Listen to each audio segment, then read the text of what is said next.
Sunday, September the 5th, 1948. A wet morning in Dublin. Early traffic and crowds seemed little out of the ordinary, but the trains were arriving. And as the day grew older, it was soon evident that this was to be a special occasion. And to judge by the crowds that were pouring out of Kingsbridge Station, the city was soon to be crowded.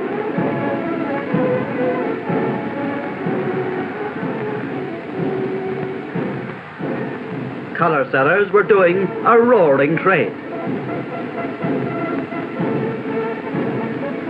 The Nace Road presented a busy scene as cars sped towards the metropolis. In fact, before noon, it was clear that this was All-Ireland Hurling Final Day, and that meant crowds, and it also meant spectacle.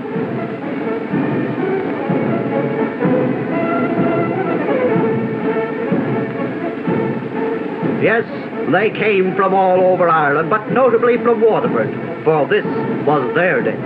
And Dublin's ever-enthusiastic sports followers turned out in style, with parades of enthusiasm very frequent.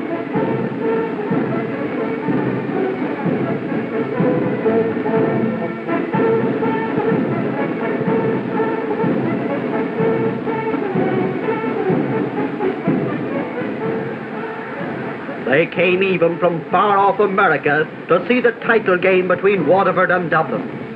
Hanadar na sloide, ni awain o gagaid an Erin, o go cera ard on down, ma la unto kilta a Baisha. A band of enthusiastic Irish Americans marched to the ground and were royally welcomed.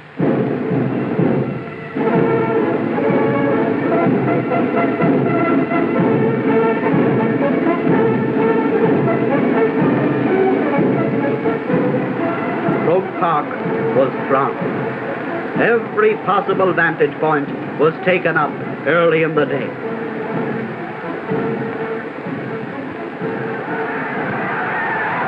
But still, latecomers hustled to the historic arena, anxious to see not only the senior final, but the quest for minor honours by the stars of tomorrow from Waterford and from Kilkenny.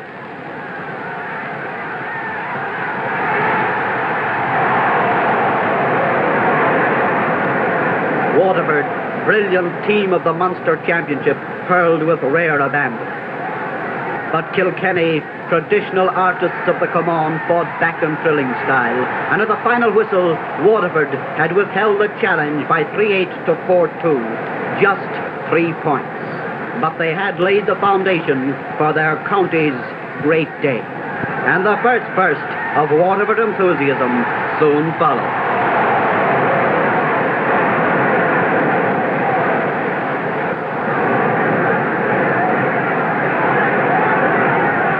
Gradually, the scene was being set. The teams came on the field. Dublin. Then Waterford.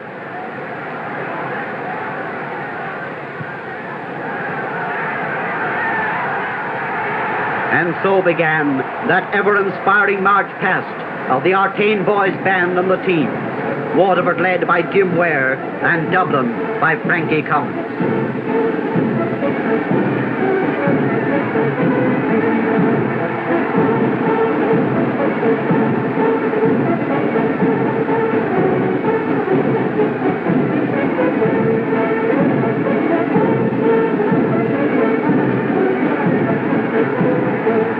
President and Mrs. O'Kelly are greeted by many friends on the Hogan stand. His Grace, Most Reverend Dr. Canan, Archbishop of Cashel and Emly, was escorted to the field by Mr. Dan O'Rourke, President of the GAA, and Mr. Pádraig O'Keefe.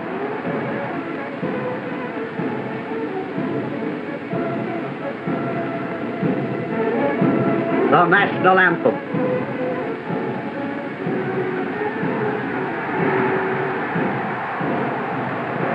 The throw-in, and Dublin and Waterford had set out on their final quest for All-Ireland honours. The game was hardly on when Christy Moylan had put Waterford a point in front with a Baston sideline puck. Madakasa, vi gach aine Kipini la Marach the Slois and Quaid. Dublin returned to the attack, but without success. Hurling reached a terrific pace in these early stages, but Waterford soon made it clear that Dublin's much-expected superiority in speed was not to be seen, and that, in fact, they were getting to the ball first.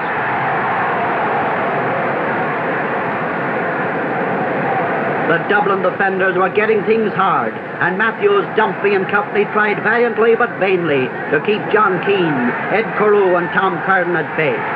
The forwards that had won Munster honours were now on a scoring spree.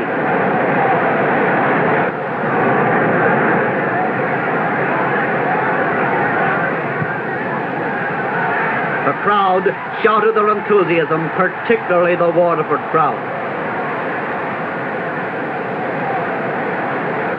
But on the field, just as in the crowd, the big people of the day were definitely Waterford.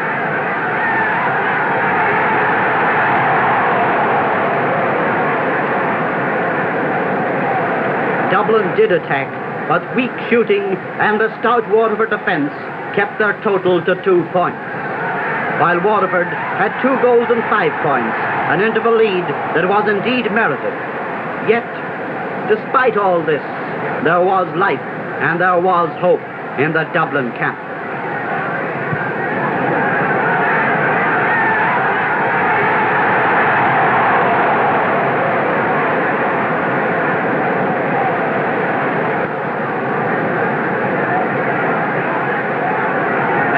Swung again, and a high one went over the bar, despite the appeals of goalkeeper Kevin Matthews.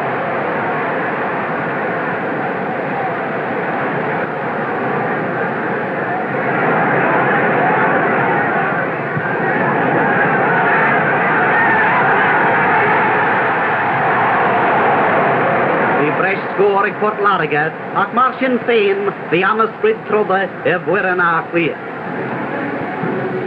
Half-time, and while the teams made plans for the second half, the band entertained over 61,000 people.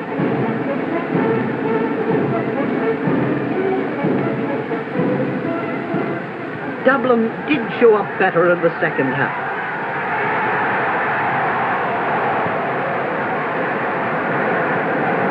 Jim Ware was hard-pressed more than once in the Waterford goal, but back came the Waterford men again. Matthews cleared to Walsh, who sent up the field to Cantwell, who eventually sent the ball to Hassel, and in a twinkling of an eye, the Dublin forwards had the ball in the net.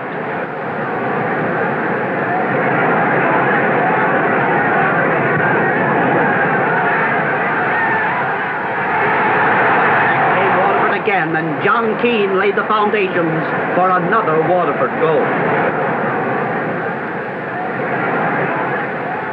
Quick Dublin scores raised the tempo. And more than one spectator felt the rising excitement. But with brilliant John Keane as an inspiration, Waterford replied to every Dublin score.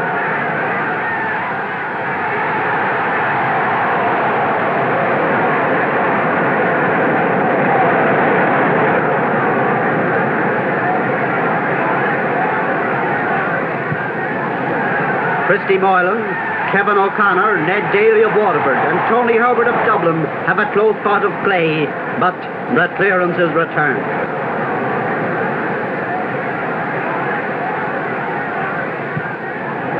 And as the visitors marveled at the speed of the game, the Waterford crowd, complete with their cheerleader, hailed yet another goal. Waterford 5-7, Dublin 3-2.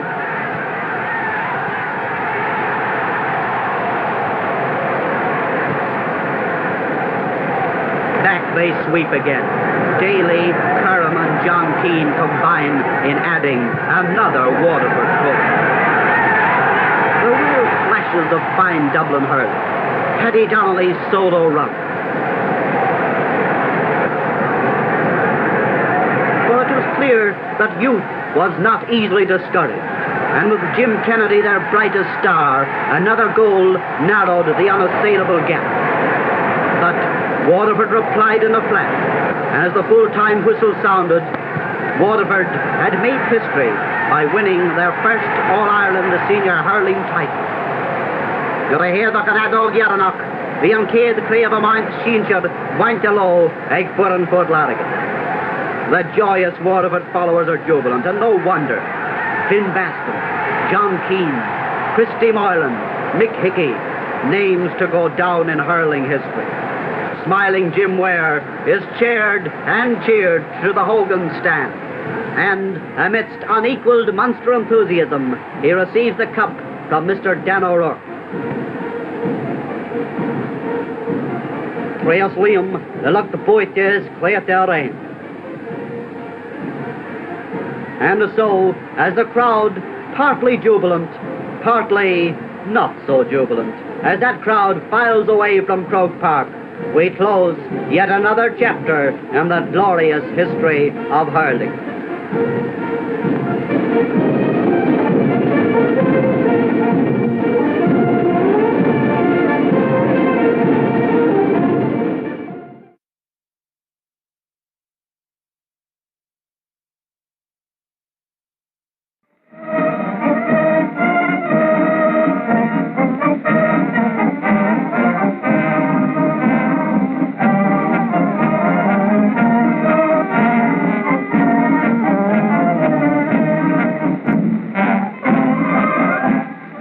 In the heart of Tipperary, outwardly goes about its everyday business.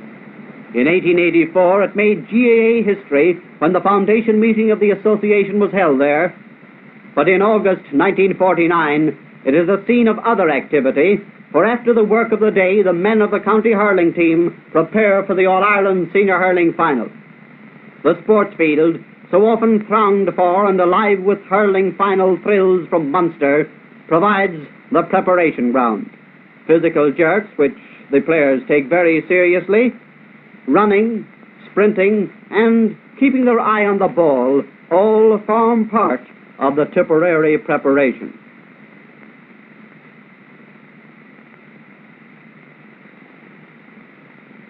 Tipperary, winners of 13 titles, were leaving no stone unturned in the quest of title number 14.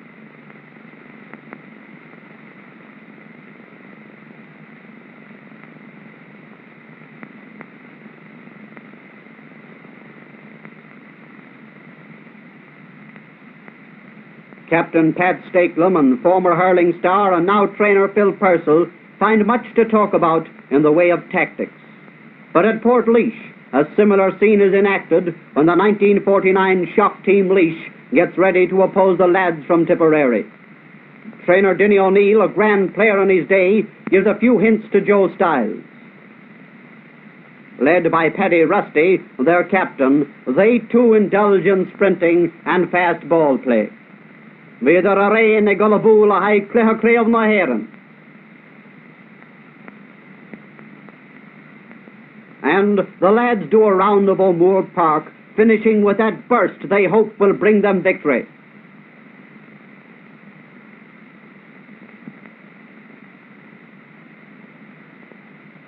And, testing backs with forwards, they too were all out to win title number 2. September the 4th, final day in all its glamour. Taoiseach arrives and is escorted to his seat by Pádraig O'Keefe. And Shiln Taganuktar on the Heron, August Banny Kelly. And as they are greeted by the presidential salute, bit by bit, the grand scene is being set. The arrival of the teams on the field, Tipperary's captain under umbrella escort, and Leash players receiving shaking hands and words of encouragement. The parade of the men of Tipperary and the stalwarts of Leash. These are the men who have won through in Leinster and Munster and conquered Galway and Antrim on their way to the final.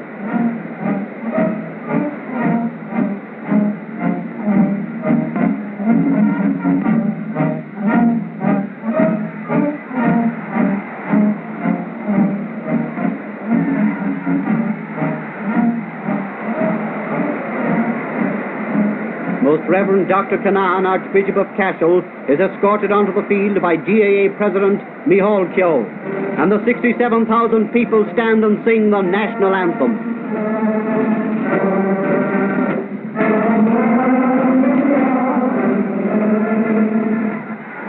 The mighty roar, the scurry of cameramen, and the game is on. It was naturally believed, following the events of the year, that the game would be close. But the thousands were doomed to disappointment. After half a minute's play, Tipperary were a point in front and never looked back, though Redden, in the tipped goal, was tested strongly. Scores remained low in the early stages, and while the hurling did not reach a high standard, exchanges were close. Murray and the Laois defence did well. However, as the hour progressed, the superiority of the Munster men was becoming more obvious. Jimmy Kennedy, in brilliant form, played a major part in their progressive move. Shah, Balair, Gura Tibradar and Adolphin Keen. Even in the opening half, it was Tipperary's attack in a long tussle with the Laois backs.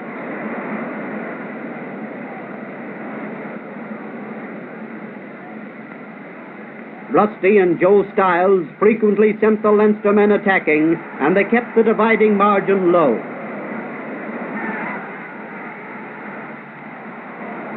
Laois were not downhearted despite the trend of events and battled every inch of the way. Their biggest setbacks and Tipperary's greatest boosts were the runs and shots of Kennedy from the left wing, and while some went wide, others did not.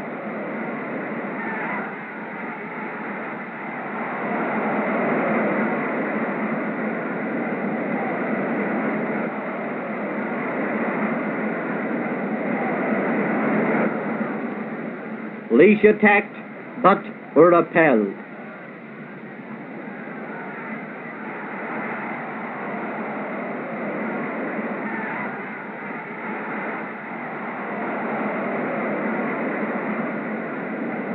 Mick Ryan paves the way for another Tipperary onslaught on the Laois goal.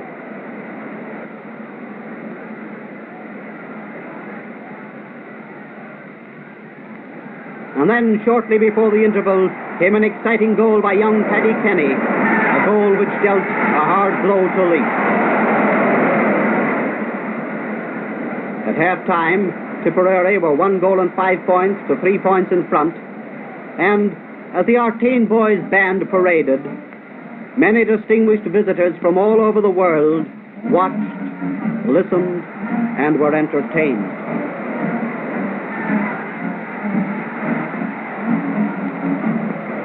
After the restart, play was even for a time, but as Tipperary settled down again, Tim Fitzpatrick and the Laois goal did well, but even he could not hold the fort against the hard-hitting forwards which had set up a masterly combination.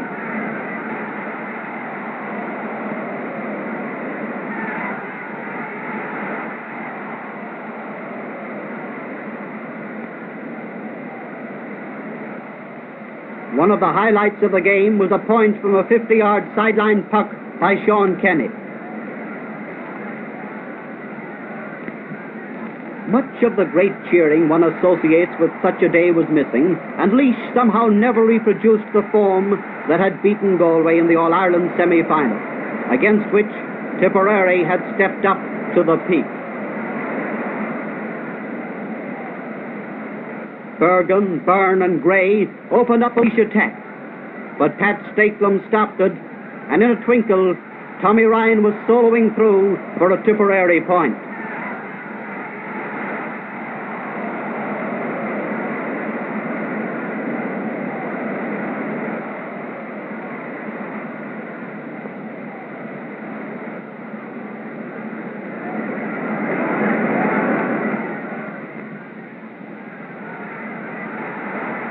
In comes Bannon, chased by Laois's Liam White, but this Tipperary goal was disallowed for inside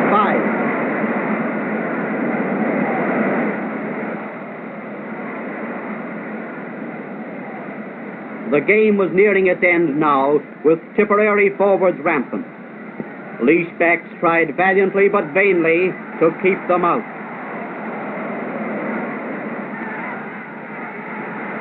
Some of the crowd were filing away before the final score.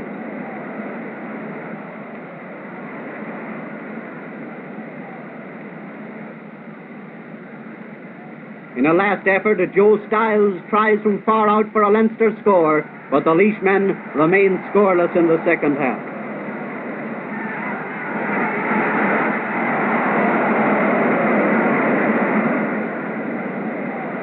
With the scoreboard, Tipperary 3 goals and 11 points, Laois 3 points. The game draws to an end.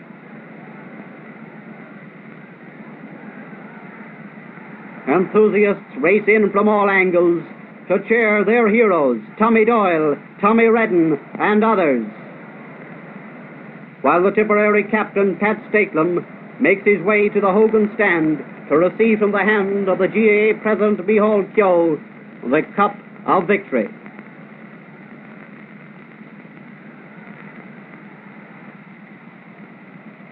It was a great day for Tipperary, for star minor goalkeeper O'Grady receives the Minor Cup, prize for their triumph over Kilkenny. Trace Williamweed let Tibradaran príomh Kundan a Heron in the Maniachta.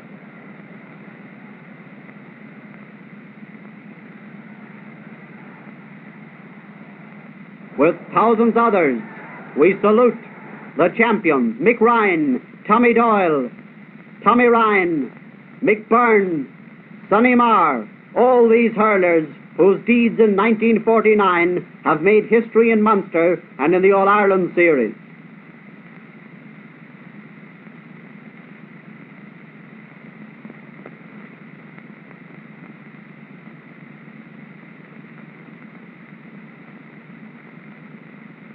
Hurler of the Year, Jimmy Kennedy. And we salute, too, the men of Laois, defeated, yes, but still smiling and hoping for better fortune next year.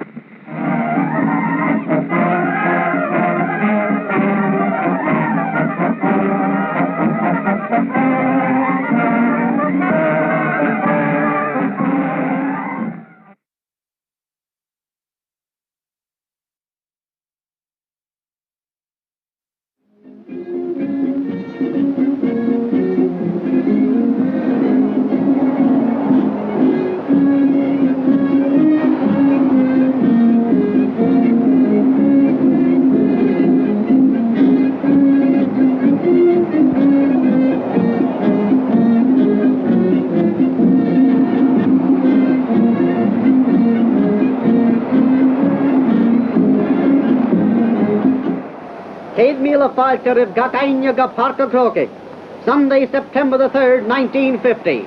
Croke Park thronged almost to capacity by 68,500 people from every nook and corner of Ireland, from Britain, aye, and America too. The occasion, the All-Ireland Hurling Finals, culminating points of a year's hard campaigning between Munster champions Tipperary and Leinster champions Kilkenny. Not only was the senior final brimful of promise, but the tussle between the minors of these same counties had all the hallmarks of a truly great game. In fact, in the view of the majority, the stars of tomorrow outshone the heroes of today in a game of hurling at its artistic best. Tipperary were the early aggressors, and with Doyle, Ryan and MacDonald shining, the lads from Tip forged ahead. But when Kilkenny crashed home a goal, they were set for the opening surprise, and hurling with grand abandon, they upset a much-fancied Munster side, Lennon, Gorey and Brophy playing major parts. Trace Liamwid, Lena Fornere and a Suckton Odd Kamota same Liava. A few years ago, many of today's seniors were figuring in these minor tussles, and it is the dream of each of these 1950 youngsters that he someday will battle for senior honours before such a crowd. Kilkenny 3-4, Tipperary 1-5. A final score that inspired Kilkenny seniors to strive for the coveted double and encouraged the Tipperary men to do their utmost to avenge this initial defeat. Gradually, the time for the big game draws near.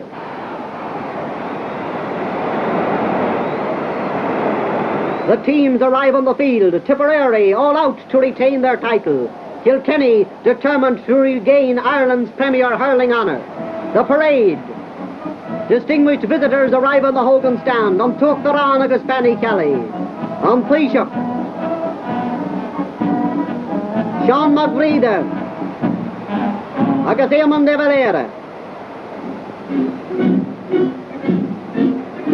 Yes, here they come, the men of Kilkenny in their black and amber, the lads from Tipperary in their blue and gold. And as the teams parade, one enthusiastic supporter puts the crown on Tipperary's captain, Sean Kenny, who wears it on the Kildare side. His Grace, the Most Reverend Dr. Canan, Archbishop of Cashel and patron of the GAA, is escorted onto the field and introduced to the captain and referee, Con Murphy. And as the teams stand to attention, the band strikes up out on the Vian and the crowd joins in.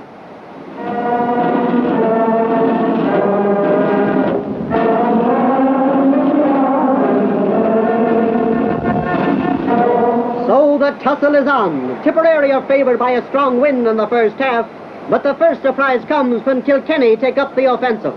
Redden in the tip goal was quickly under pressure, and despite a typical clearance, Kilkenny had a point, to which Tipperary replied soon afterwards.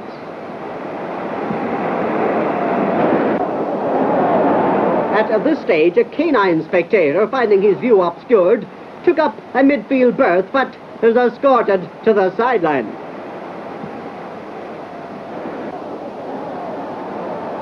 Tip launch another attack, only to find Prendergast and Shem Downey as staunch opponents.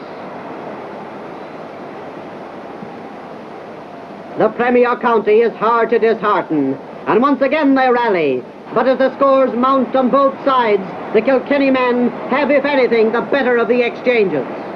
Diamond Hayden is tackled by Sonny Marr and Jimmy Kennedy, who in turn has to give best to Prendergast. These sides, who had served up a real thriller in the National League, are indeed closely matched. In fact, they have such a healthy respect for each other that loose, spectacular hurling is almost non-existent.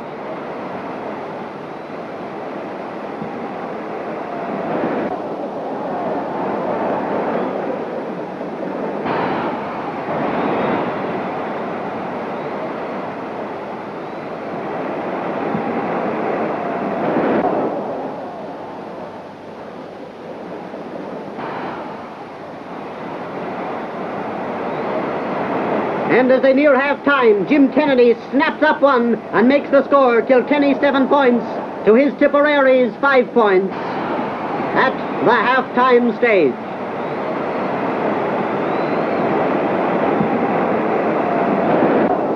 It had been an interesting, if not brilliant, first half. Would Tipperary win their 15th title, or Kilkenny retain their lead and take their 14th All-Ireland? These were the problems that time alone could solve.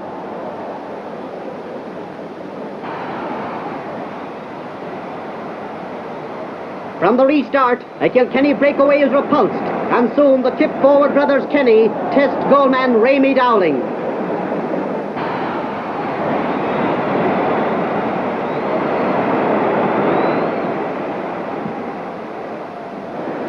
Marking is close as the tempo quickens. A mishit could mean defeat, so evenly are they matched. Tipperary's attacks are becoming more insistent, but the Leinster defence is not easily rattled. Scores are close, and after 8 minutes of the second half, they are level.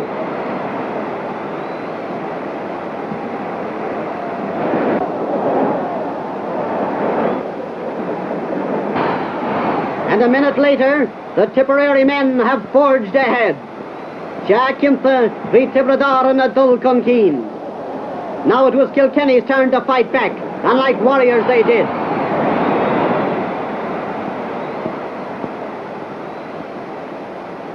Downey's attack is repulsed by the Doyles, John and Tommy, before Jimmy Heffernan sends the Kilkenny wide.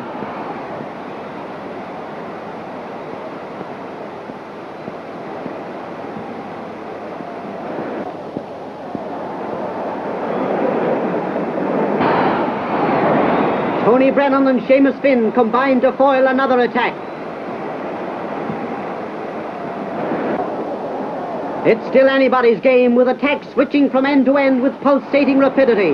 The score, Tipperary 9 points, Kilkenny 7 points. but the way things are moving, this might be just a passing phase.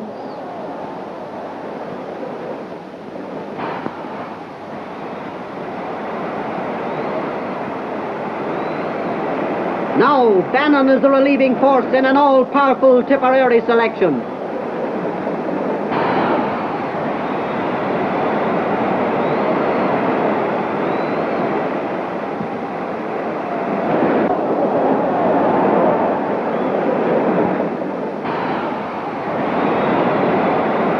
The Leinsterman will not be denied and narrow the gap. Tipperary 9 points, Kilkenny 8 points, only 1 point in it.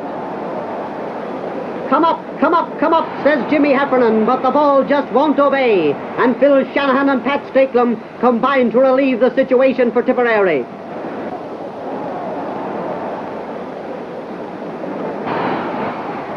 Kilkenny marksmanship is not the best at this stage, and chances go a-begging.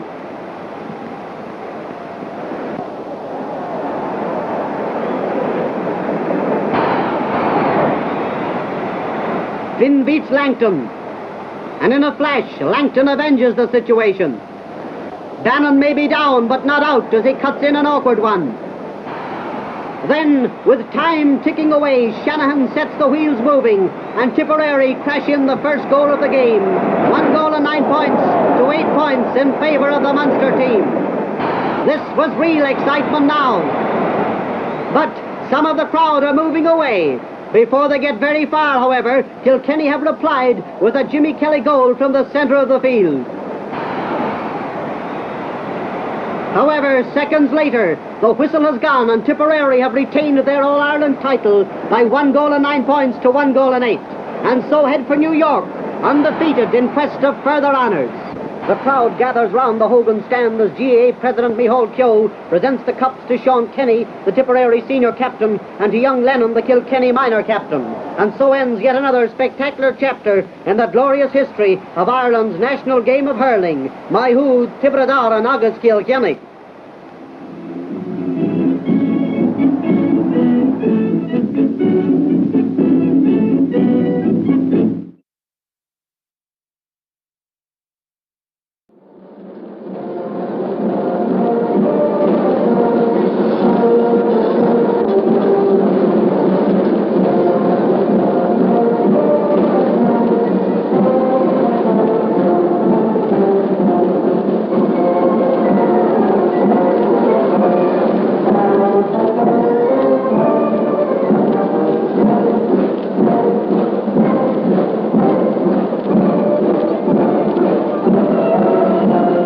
The sun shines in Dublin on September the 2nd in this 1951, and the sporting thousands are truly thankful, for this is the day of days in the world of Ireland's national game of hurling. This is final day. So, why not join me for the occasion at Croke Park as we view first of all the minor final between Galway and Cork. Only very few of the big names in modern senior hurling have not at one time represented our county in minor ranks. So today's curtain raiser is not only a spectacle in itself, but a possible insight to the future, for the young and unknown hurlers of today may well be the stars of tomorrow. Lads of the calibre of Clifford and O'Sullivan of Cork, Duffy and Tarpey of Galway. Móta con cluhi seo, agus cé gur imri of Gaillimh ga Hanawa, limi curti con Keane Sodera. It was a keen game, scores level 5 times before the Cork lads in the dark jerseys took control near the end and crashed home their winning scores. Cork 4 goals and 5 points, Galway 1 goal and 8 points.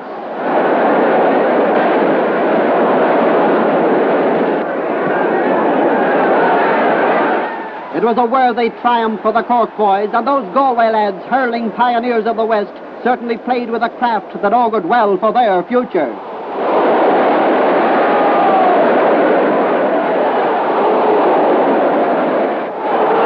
Since its inception, the Gaelic Athletic Association has fostered the games of our country amongst our youth. And while the cheering crowds and packed grounds offer scenes of enthusiasm, these are but a culminating point in a long trek from the even more important games in the villages and parishes of the countries and towns, games that in themselves are fostering the national ideals of the association.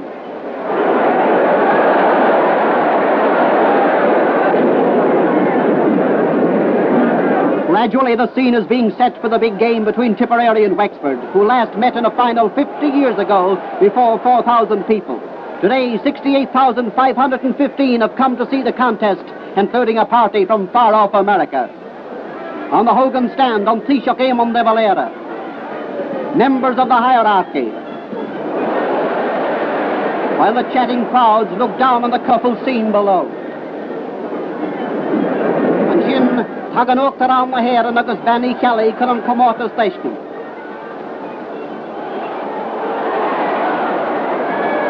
Moments later, a mighty roar greets the arrival of the Tipperary team, Seamus Finn, their captain, leading his men. Could these Tipperary stalwarts win their third successive title? Would this be their 16th victory in an All-Ireland hurling final?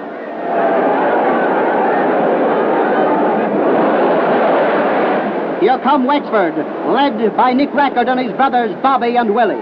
For them, it's a really big day, for not since 1910 has a hurling side from the model county won the title.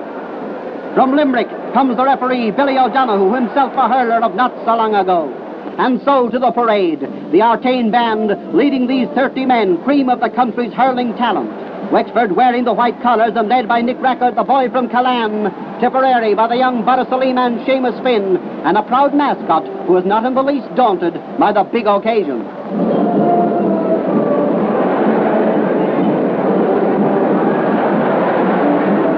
Most Reverend Dr. Canaan, Archbishop of Cashel and Emly, and the Most Reverend Dr. Staunton, the Bishop of Ferns, are escorted onto the field and introduced to the captains by Micheál Keogh and Pádraig O'Keefe.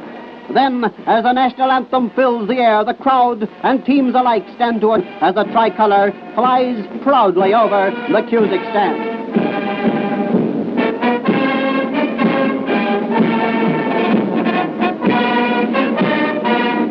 The throw-in and the cameramen scatter in all directions. Antipode's conception of the game by the experts was a victory for Tipperary, but they had to fight hard for it. Wexford hurling with great heart and verve set the Tipperary men worrying as they played ball for ball with them and at times out-hurled them. Tipperary forward Ned Ryan solos up the field, loses his hurley but battles on in vain. Wexford's defence stands firm until Paddy Kenny snaps up a ball and sends it high over the crossbar.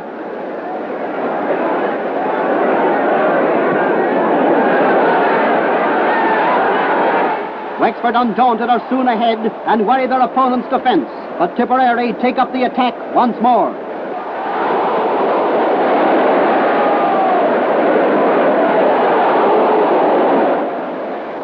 Bobby Rackard clears well for Wexford, and soon Tommy Doyle and Podge Keogh are in a tussle for possession, and Podge Keogh sends over for a Wexford point.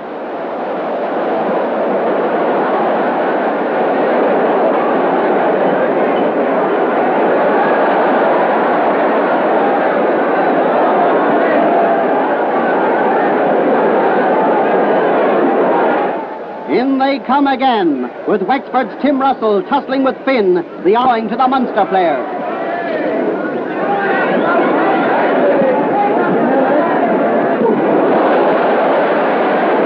"13 is an unlucky number for Wexford as the Tipperary bearer of that number, Paddy Kenny, works his way through for a brilliant point.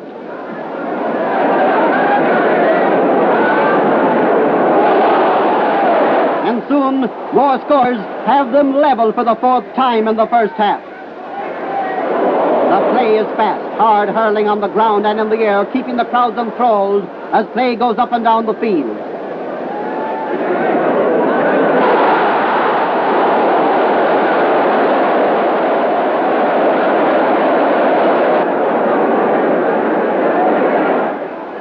Then, just before half-time, Tipperary crash home another goal to put them in front at the interval, 3 goals and 6 points to Wexford's 2 goals and 6. A position that many think flatters them at this stage.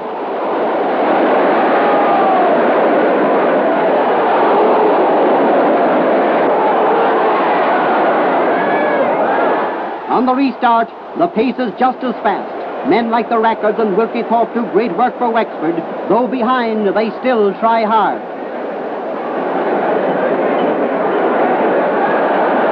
Pat Stakelum, Seamus Bannon, Phil Shanahan, and the inevitable Paddy Kenny are Tipperary's heroes as they battle on and on.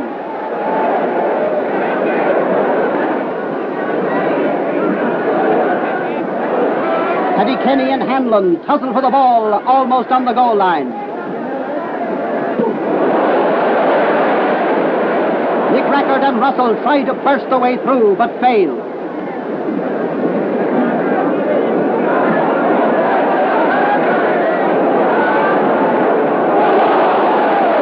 Then a combined Munster attack puts the Wexford defence in trouble, and the champions send through a goal by Bannon.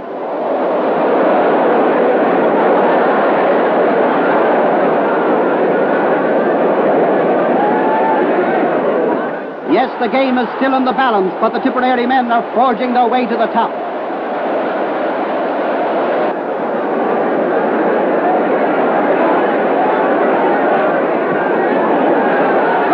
Narrows the margin for Wexford, and as the Leinstermen exert all their pressure, Tony Redden is brilliant in the tip goal.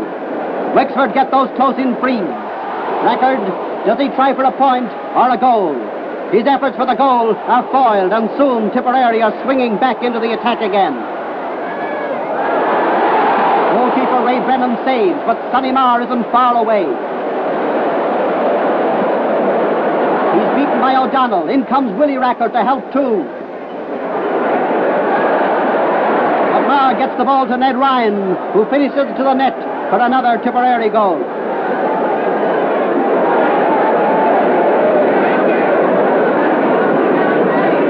The champions are playing with all their craft and artistry now. Tommy Doyle is winning his 5th All-Ireland medal, and the forwards are pressing home their advantage as Brennan sees another one go the net.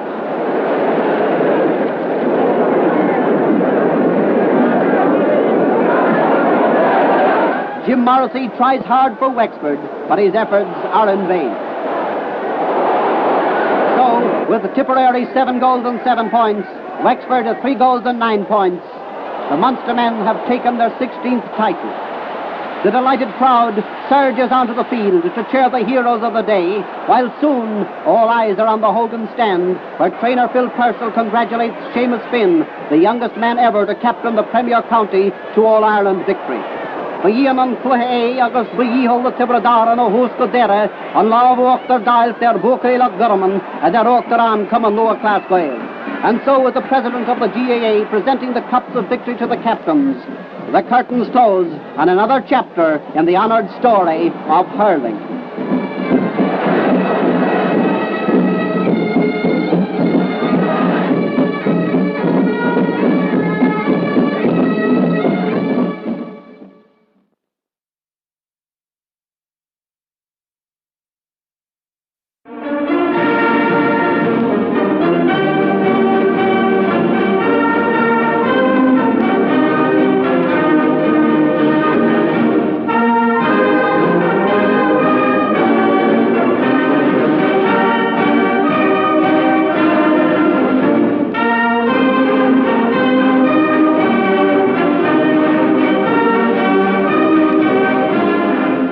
There are many big occasions in the calendar of national events in Ireland, but few can outstrip All-Ireland Hurling Final Day at Croke Park for widespread appeal. Sunday, September the 7th, brought bright sunshine on Ireland's capital, so it was small wonder that 64,332 people thronged the country's premier ground to witness the tussle for the hurling crown of 1952. This has been a year of surprises, a year in which the Davids so often beat the Goliaths, and here today we have 2 of the giant killers in action in the final, Cork and Dublin. As a curtain raiser for the premier event, the crowd enjoys the minor hurling final between Tipperary, with their far-famed blue jersey and gold band across the body, opposed by Dublin.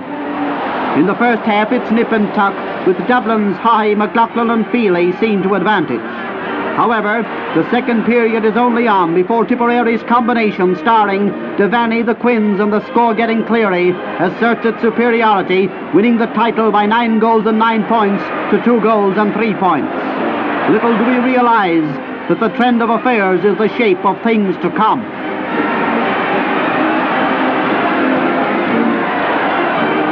So the time for the big game draws near. Taganok Daran Maheran agus Banny Cali.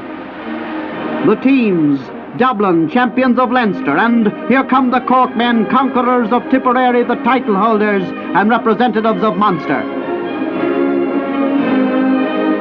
The man with the whistle, Limerick's Bill O'Donoghue, stands ready, and now the invigorating strains of Irish martial music fill the air as the Artane Boys Band leads the march past.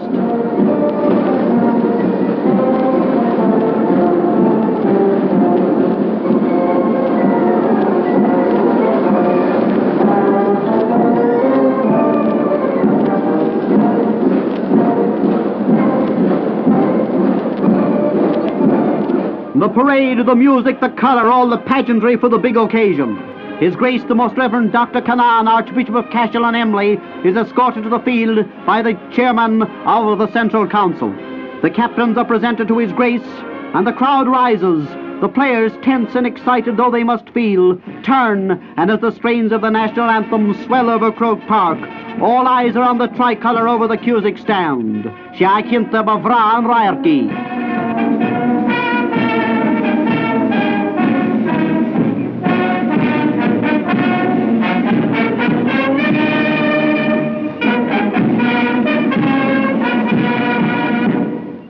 The pageantry over, the game is on. The thrills come early, and after Cork have gone ahead inside of seconds, their captain, Paddy Barry, is on a solo run. He's lost his hurley. Does he worry? Not a bit.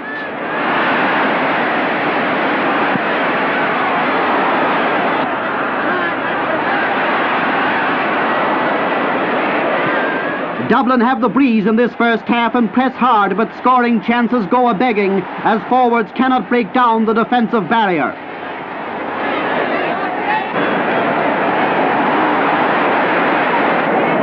The Munster men make more use of their chances and do not let them go without reward, despite Matthews starring in the Dublin goal.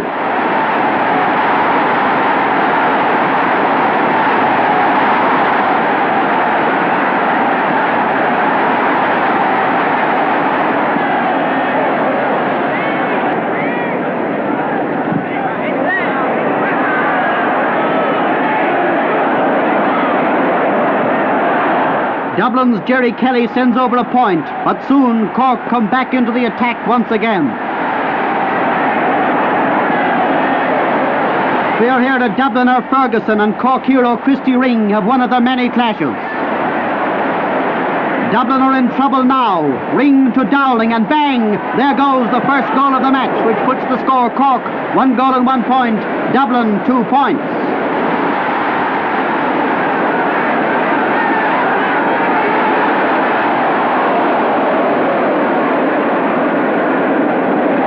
The hurling now is close and hard. Play veers from end to end. Dublin forwards up against a Cork defence, in which Tony O'Shaughnessy and Sean O'Brien are but two of the stone walls.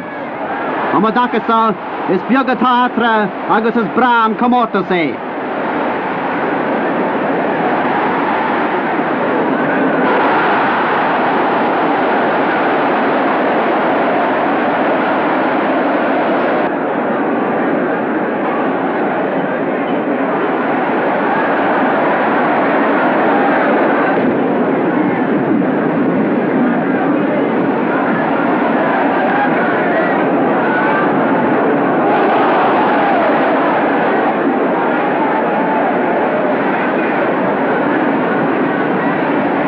In the Cork goal, Creedon is in great form.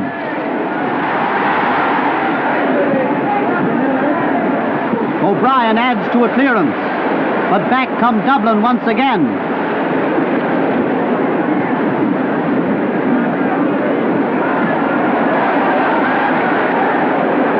Tony O'Shaughnessy is there for Cork and saves a dangerous situation.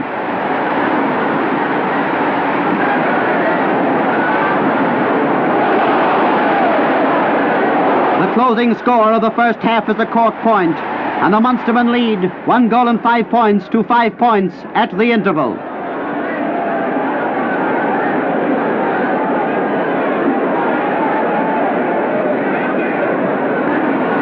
On the restart, the teams are still evenly matched.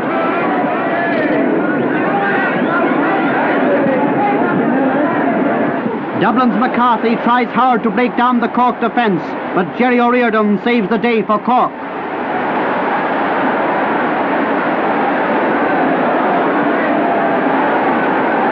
Gradually the Munster men are asserting their superiority. Matthews is pressed but clears. But then Christy Ring sends over another spectacular point.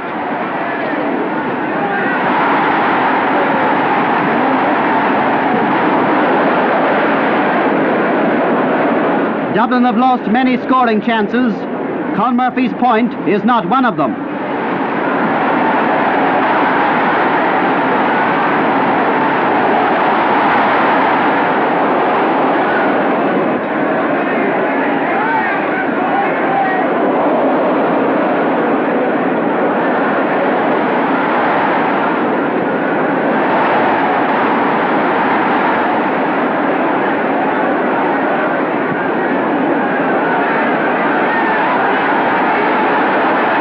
This close free by Allen misses the mark.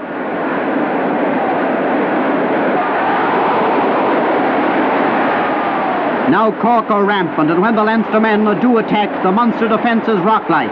Matt Fourie clears this one, and in a flash, Matthews is under pressure.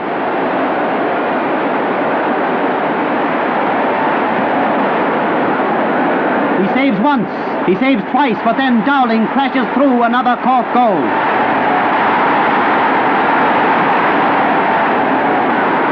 Willie John Daly solos his way through the defence in typical style, and it's another point in the quickly mounting total. 2-13 to 7 points.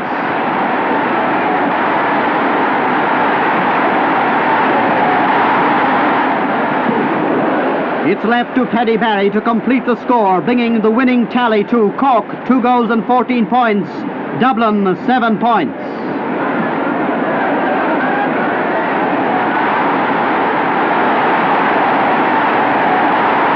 Cork's enthusiasts storm onto the field. Not only has the county won the hurling crown for the year, but has made its total of 17 titles the highest in the land. The GA president presents the minor cup to Tipperary's captain, and then with smiling Cork trainer Jim Barry close by, he hands the senior trophy to Paddy Barry of Cork.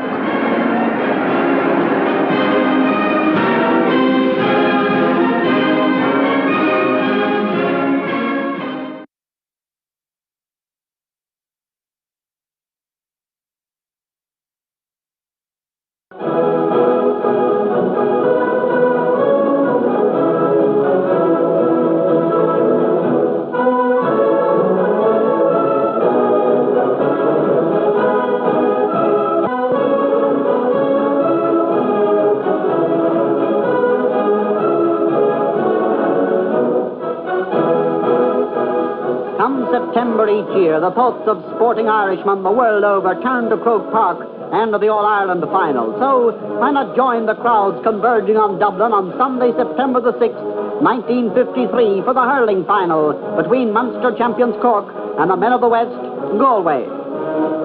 From early morning, the city stations disgorge thousands of people from all centres. They've come from the north, the south, the east, and the west. And visitors from across the seas help swell the crowd, basking in a glorious sunshine to the all-time record of 71,195. As has long been the custom, the minor final serves as a curtain raiser as the youths of Dublin oppose the lads from Tipperary in their own particular bid for major honours.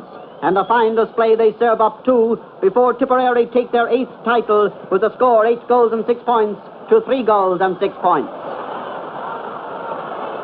Whenever a Dublin resurgence looks likely, Tipperary promptly increases their lead. The incredible de Nimmerdaco, via the Nis Tapula, the Nis Twisting Axley. Tipperary superior, faster, and cleverer. Lads of the caliber of Devaney, Quinn, and the sprightly McLaughlin proved too good for Dublin's Feelies, Bell, and the rest.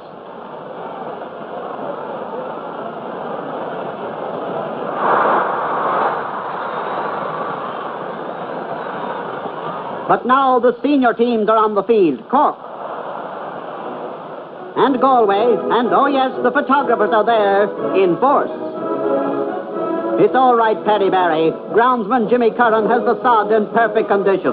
Referee Paddy Connell tosses a coin, and soon the parade is on. The Arcane Boys Band, the Pipers and the teams, Galway on the left, led by Mickey Burke, and Cork skipper Christy Ring leading his men. And so to the inspiring sight of the national anthem.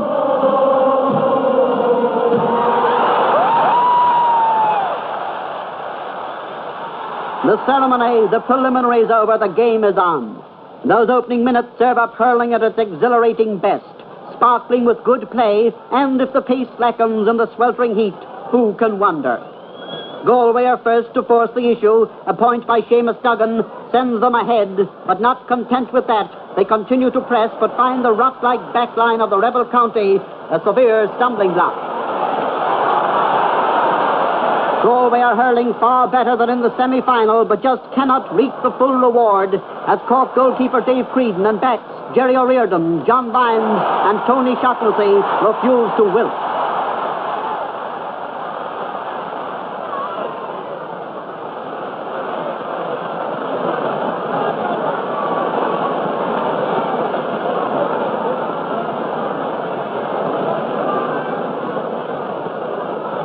Play swings to the railway end, and it's the turn of Galway to defend. Sean Duggan holds his fort well for the West, and the Munster men are repulsed.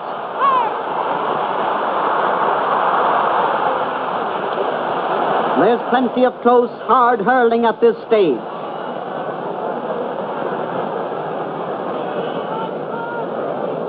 Outfield, Jim Brophy clears for Galway, but in a flash, Cork are back again.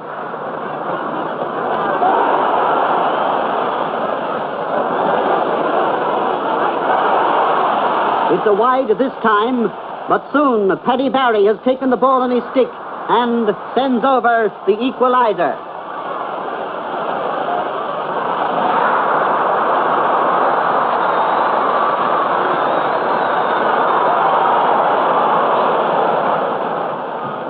The Galway men are in battling mood, however, and with Seamus Duggan and John Killeen striving hard, they come back around the Cork goal.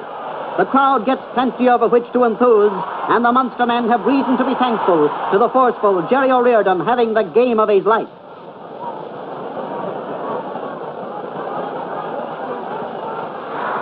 Agaroa Doriadan eraus the Madakaso, Kig will galle the Gimmert Nispar, Nasa Clehe, and I Gilkennig.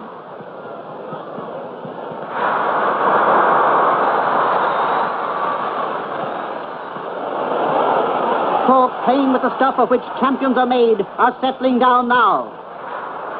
Duggan saves, but the crowd tells its tale of a goal sent in by Josie Hartnett.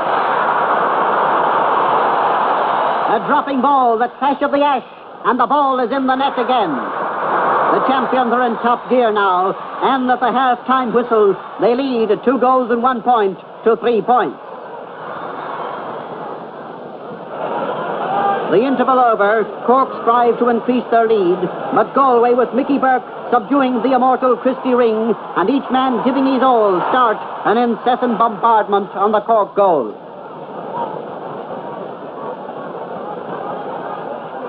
A point comes as a reward. Cork 2-1, Galway 4 points. Cork 2-1, Galway 5 points.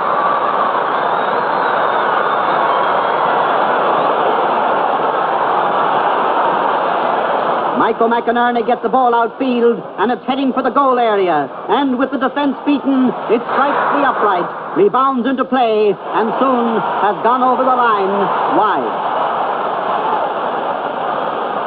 It's McInerney again, but the center is barely cleared.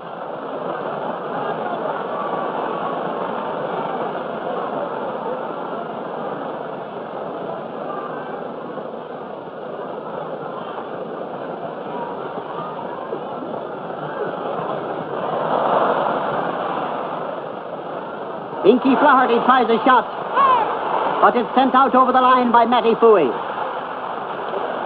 Joe Salmon cuts one in, but again, it's Cork's Jerry O'Riordan to the rescue, even at the expense of a 70.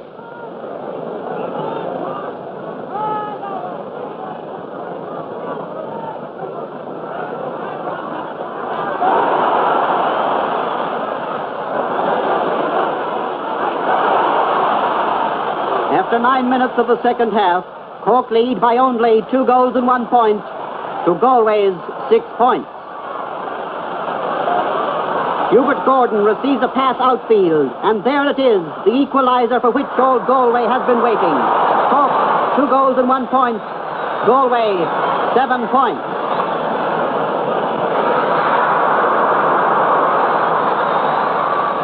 This is certainly asking Cork a big question, but they find the answer.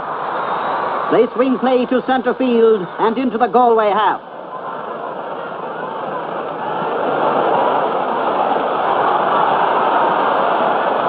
Gerald Murphy goes up the wing without his hurley, but with the ball.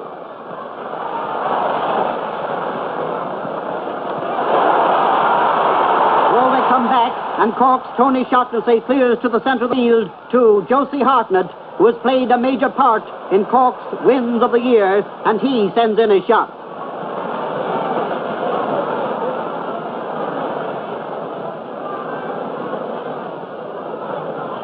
Now it's Willie John Daly. He's lost his boots, but not the ball, and he puts Cork ahead again and has them heading for victory as they storm the Galway goal. By now, Cork lead by a point, but Galway still fight back.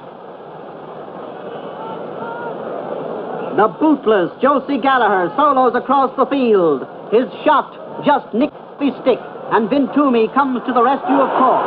And this is virtually the last attack by Galway, and Cork, hurling with verve, take the top hand.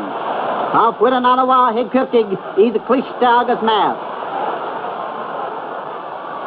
A melee around the Galway goal, and Tom Sullivan crashes home a final goal, and seconds later the game is over, with Cork champions for the 18th time. Cork, 3 goals and 3 points, Galway, 8 points. The crowd surges onto the field in wild excitement, and soon Cork's idol and captain, Christy Ring, is on the Hogan stand to receive the coveted cup from GAA President Mr. Vincent Donohoe. And while we wholeheartedly congratulate Cork on their wonderful win, we join Christy Ring and trainer Jim Barry in 3 cheers for the banquet.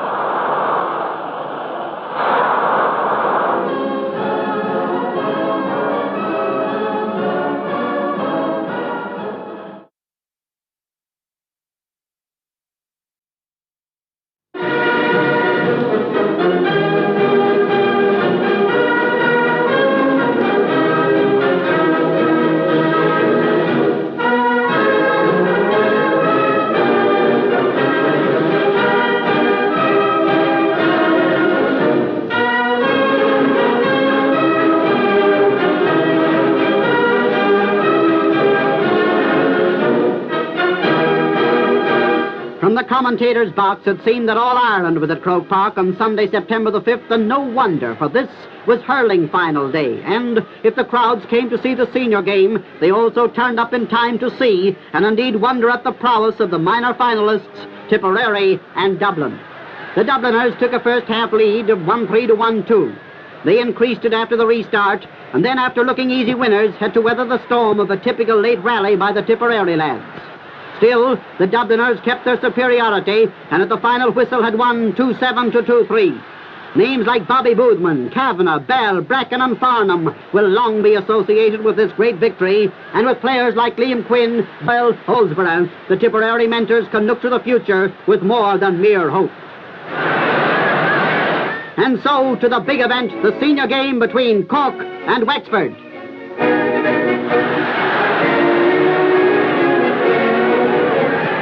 Christy Ring leading his men from the County Cork.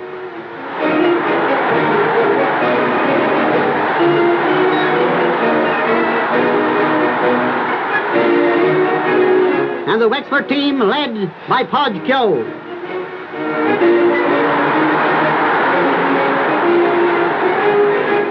There was a difference in the parade this year, inasmuch as we had the added colour of 32 Irish-speaking flag-bearing boys representing the counties of our country, and each carrying a hurley, depicting the aim of the GAA to put a hurley in the hand of every boy in the country. The referee takes the field. Most Reverend Dr. Canaan, Archbishop of Cashel, is escorted onto the field by GAA President Mr. Vincent Donoghue, and soon the game is on.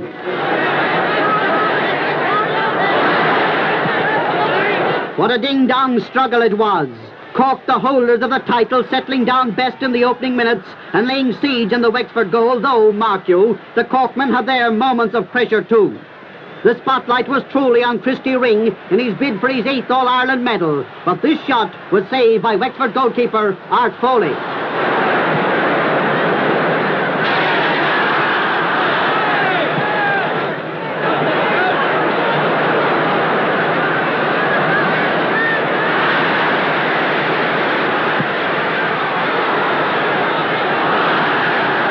The Corkmen settle down indeed. Johnny Clifford this time is beaten by Billy Rackard. Josie Hartnett sends the ball in towards the goal. But thundering in comes Wexford Jim English to save a dangerous situation for the Wexford men before Christy Ring sends in a ball that puts the umpires into consultation before they signal a point for Cork.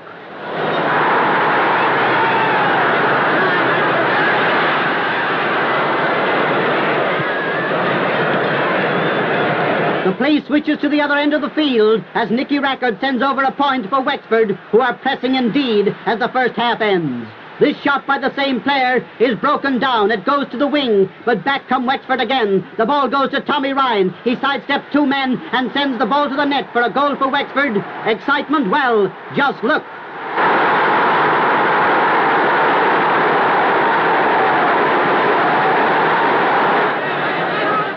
The Leinstermen were playing really well now and weathering the storm of still further Cork attacks.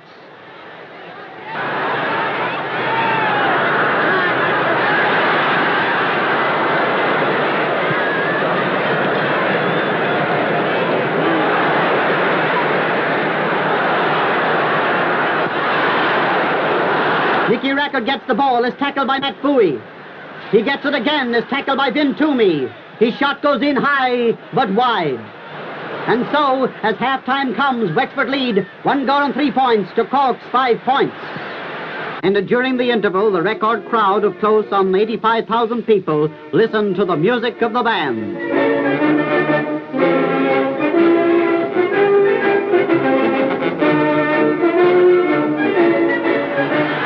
So the second half began with Wexford in rampant mood, and as Nick Rackard and Cork's Jerry O'Riordan tussle, it's a case of up and over.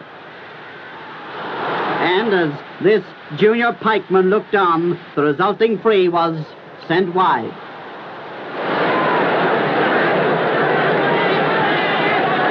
Still Wexford continued to press, and gradually their lead was stretched to 1-6 to 5 points before Christy Ring soloed his way goalward for the Corkmen. This All-Ireland final may not have been the greatest ever, but it was an hour packed with tingling excitement as the challengers set the champions a severe task. At this stage, Matty Fourie had boot trouble. What did he do? He took them off. Christy Ring, bottled up by 2 Wexford men, shakes them off and sends the ball in towards that Wexford goal. Matty Fourie, without the boots, but with the ball, crashes his way through the Wexford defence and takes a shot. However, with Bobby Rackard playing the game of his life, the Wexford men stand firm.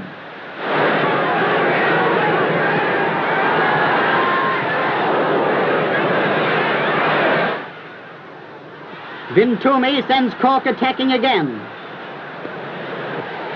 But the Wexford men break up that attack and take up the offensive themselves, only to have Gerald Murphy turn defence into attack. Ryan of Wexford takes a shot. It slips off his stick, and John Lyons of Cork clears it down the field once again.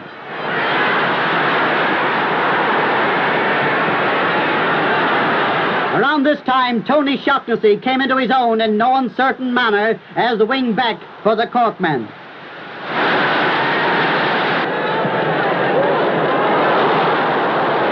The story was really changing now, and Cork battling back, and in the 26th minute, they crashed home a goal that put them in front. And so, as the final whistle was neared, Cork had shot to the front and were leading 1 goal and 9 points to Wexford 1 goal and 6. Tim Flood comes back with a solo run, Wexford trying hard to regain their lead. But Tony Shaughnessy stands firm again and clears the ball down the field. And so, as the final whistle sounds, the crowd swarms onto the field, not only saying well done to Cork, but also to Mr. Hurling himself, Christy Ring, who now has the unique record of having won 8 All-Ireland medals. And so, the scene switches to the Hogan stand, where Vincent Donoghue, the president of the GAA, pays tribute to victor and vanquished, as we do now, and say well done and thanks to Cork and Wexford for that shining hour.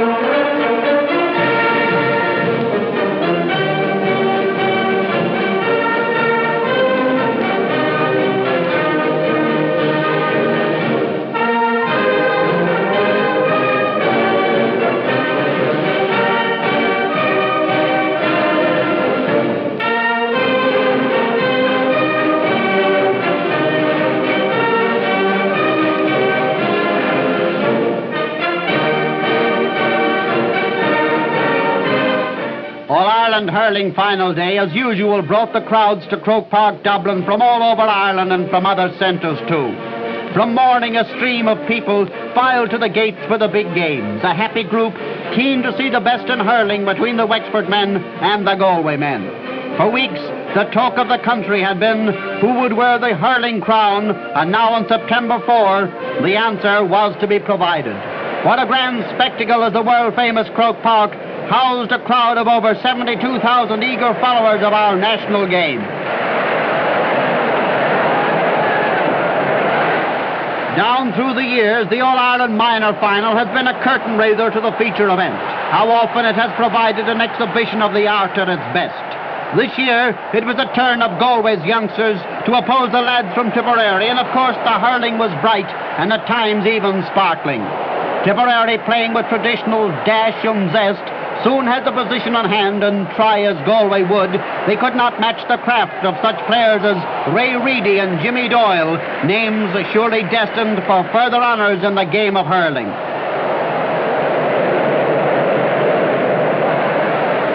Galway is building a tradition for top-class goalkeepers, and even in their 5-15 to 2-5 defeat, their shining light was Connemara boy Ken Croke, a wizard between the sticks.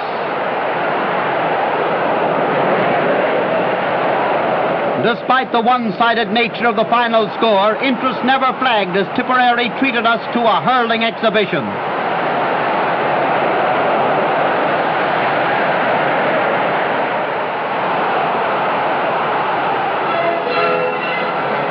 The minor contest over, the spirit of the day was kept fully alive by an exhibition of Irish dancing by Craven Caithnigg and the McCaffrey School of Dancing. The boys and girls danced with traditional precision and grace to the delight of the huge gathering.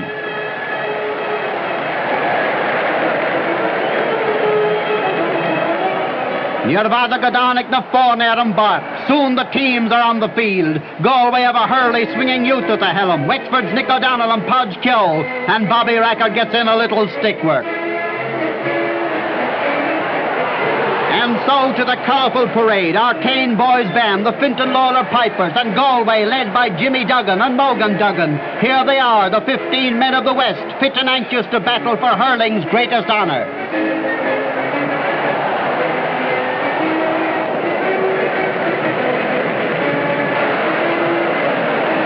And the boys of Wexford, Nick O'Donnell, Podge Kyo and the others, all keen to compensate for recent years' near misses.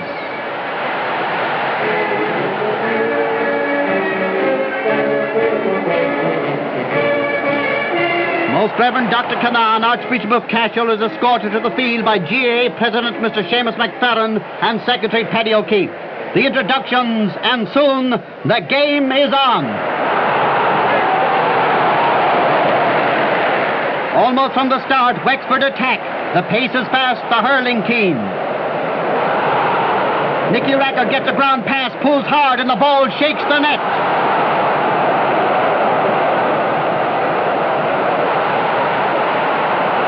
Less than a minute later, Tim Flood sends over a Wexford point.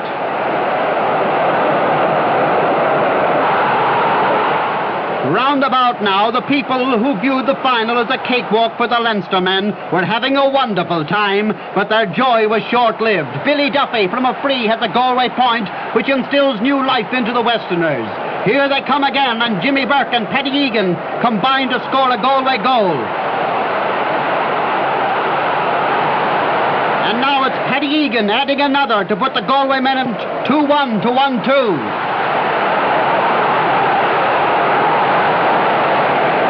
At this stage, Galway are in rampant mood and the play is brisk. Wexford are not ruffled as Nicky Rackard plays on after a foul. He takes the free himself and makes no mistake with a point.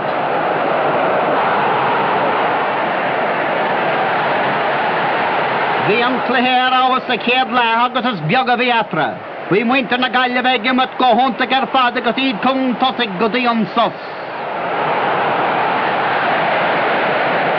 Excitement runs high and the hurling is fast and brisk. There's no doubting the merit of the Galway men. It's only sterling work by the Wexford backs that keeps the score down. And the opportunism of the forwards too, as Ned Wheeler sends in a goal after a save by goalkeeper Tom Boland.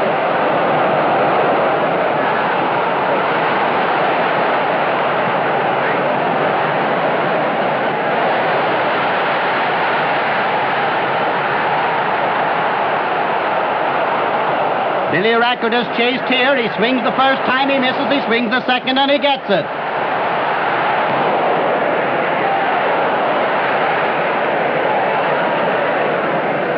Now it's Bobby Rackard clearing from Tim Sweeney. Johnny Malloy sends in a 70, and it's over the bar for a point for Galway. Galway 2-4, Wexford 2-3.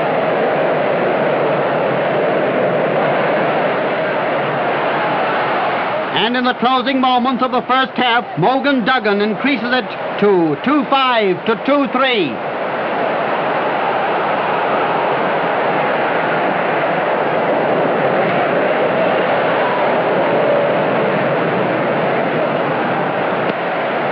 From the restart, Wexford settle down, but so too do Galway and the Wexford backs of several anxious moments before the tide turns so definitely in their favour. In the opening stages of this half, the tempo has the same pulsating beat as in the first period.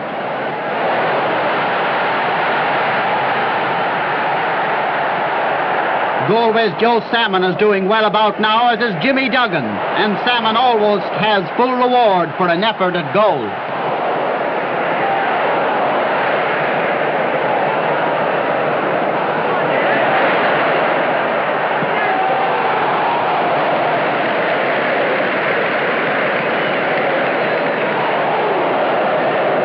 And here are some of the highlights of a second half in which Wexford wore down their rivals.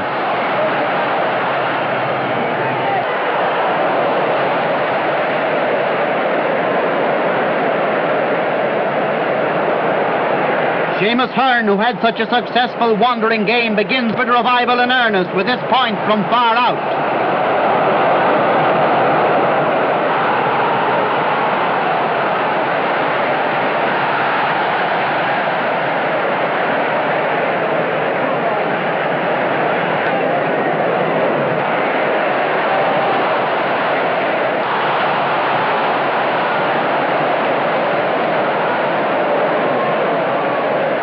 In the centre of the field, exchanges alternate, but gradually Wexford gain the control. Ned Wheeler is beaten for a moment by Galway's Jim Fives, but Podge Keogh is there to send over the equaliser for Wexford.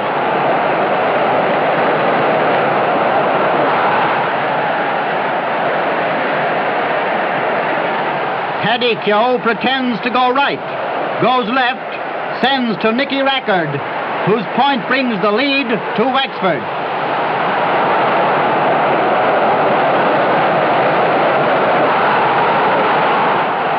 Oh, the excitement of it all.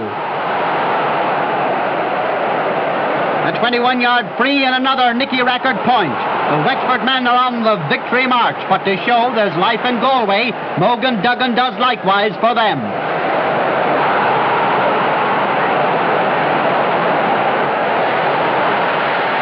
Art Foley saves in the Wexford goal, and full forward Burke has a shot that misses the mark.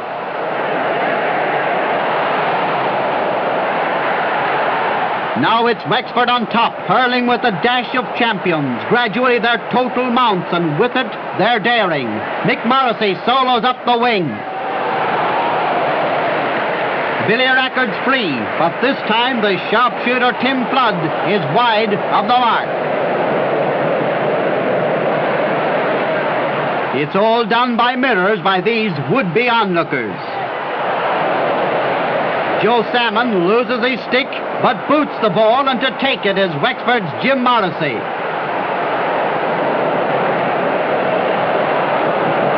They jump for joy, and the final whistle sounds with Wexford champions, 3 goals and 13 points to Galway's 2 goals and 8. And here come the surging masses of Wexford followers, wild with justifiable excitement, running from all ends of the field to cheer and cheer their heroes.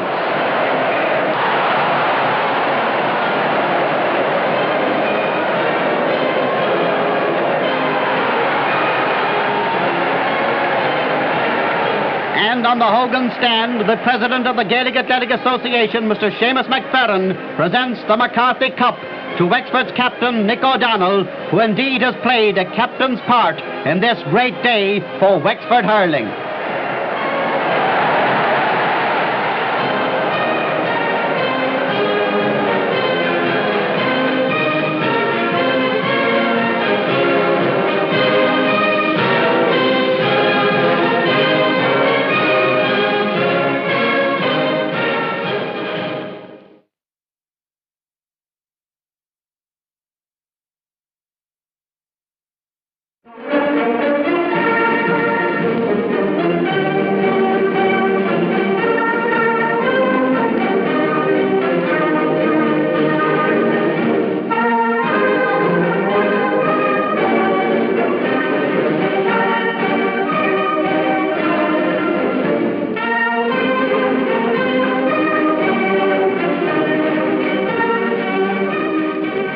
Dublin, Dublin, Dublin.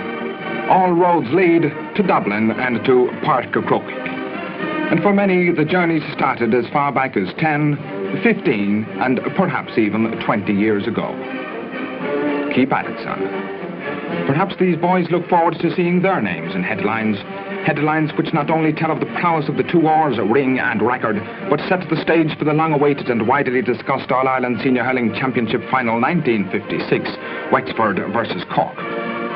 On the morning of the 23rd of September, crowds poured into Dublin in their tens of thousands.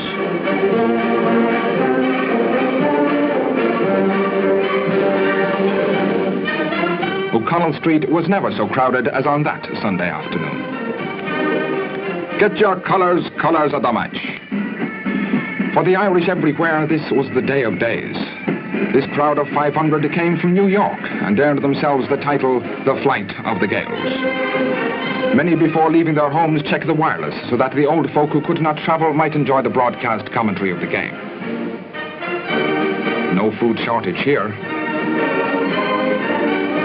1:25, time for the minors.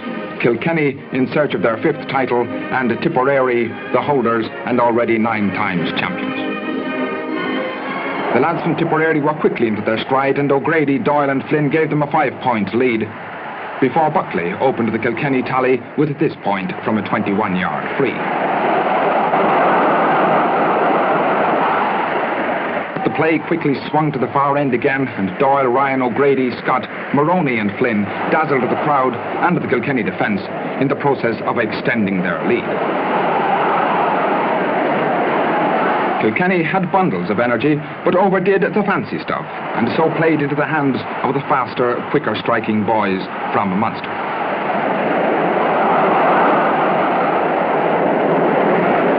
In the best traditions of minor hurling, the play was fast and crisp. Tipperary attacked and attacked.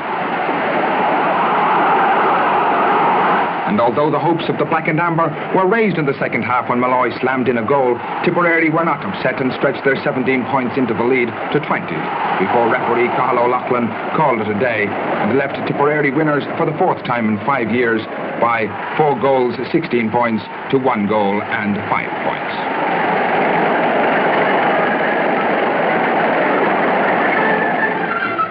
Ní fada Godanig Uchtaran Herden. And soon we were entertained by these Irish dancers. And their bonfire dance reminded us that the big question had still to be settled. Where would the bonfires be tonight? You still eating? Seconds to go. Radio's on. Everyone present. Then bring on the band and the teams. Wexford are led by Jim English, followed by Nick Rackard, Keogh, Ryan Dixon, and the boys of Wexford. While Tony O'Shaughnessy, Daly, Ring and Philpott are in the forefront for the rebel county. The Archbishop of Cashel, Most Reverend Dr. Kinnan, is escorted onto the field by GAA President Seamus McFarlane. The captains and referee are presented to him, and 83,000 people stand for Our Own Naville.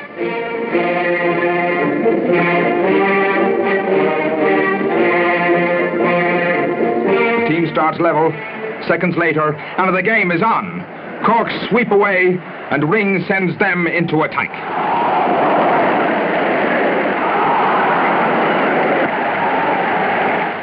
But within 30 seconds of the start, Tim Flood got the first Wexford point, and soon the Slaney men were back for more.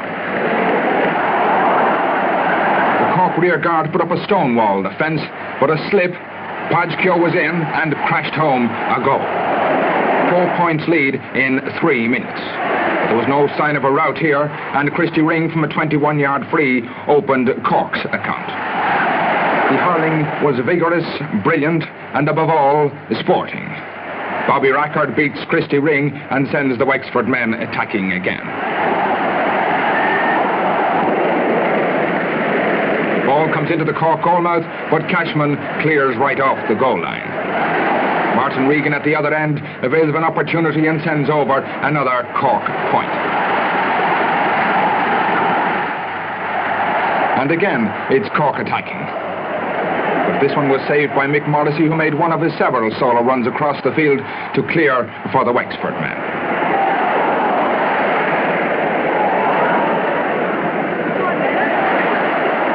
Vin Toomey clears for Cork.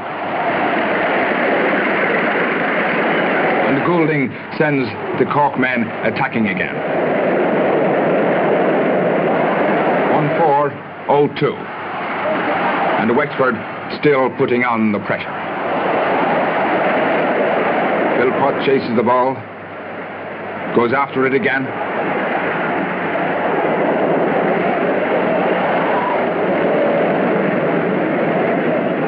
Fouhy chases his man, and both himself and Ryan go down, but Fouhy gets in his shot.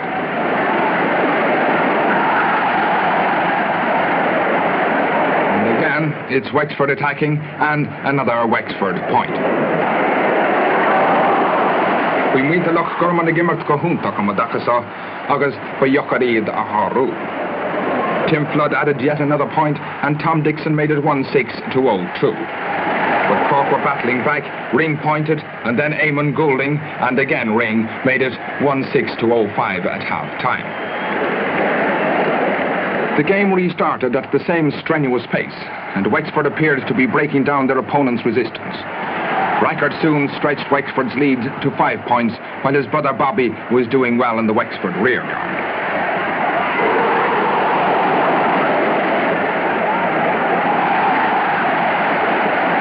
Nicky passes into Keogh.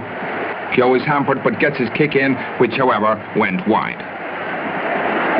Then Martin Codd soloed through for a beautiful point to put Wexford 7 points ahead. But no one believed that this was the end for Cork.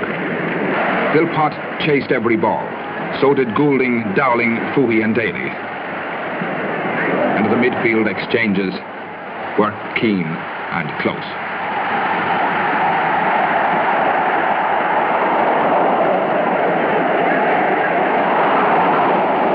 Philpott chases it again.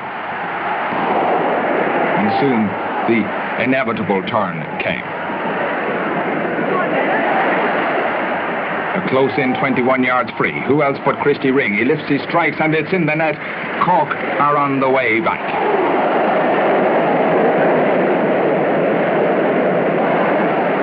And before we could draw our breaths, he had calmly palmed the ball over the bar for another Cork point to leave only 3 points between the two teams.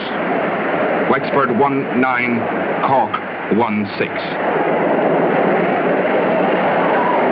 Hodge came back to get another point for Wexford. But hardly was this done than Paddy Barry burst his way through for a Cork goal to put the teams on level terms and set All Ireland alight with excitement. The maestro Christy Ring came back in a moment and put over another point to put Cork in the lead for the first and only time. But Nicky Rackard again scored a brilliant point for Wexford to level the scoring once again. 2 more points, 4:30. 2 minutes to go. Ryan passes it into Rackard. Up he goes, palms the ball, goes round his man, and there it is, the goal to settle the match. And as the final whistle blows on one of the greatest, if not the greatest, final of all time, all the 30 hurlers in this wonder game have certainly proved that is binne glór mo chaman féin, ná goch na naon is ceol na mór, sní binne fuaim bith wing grain, ná pocro séan líchro idorn.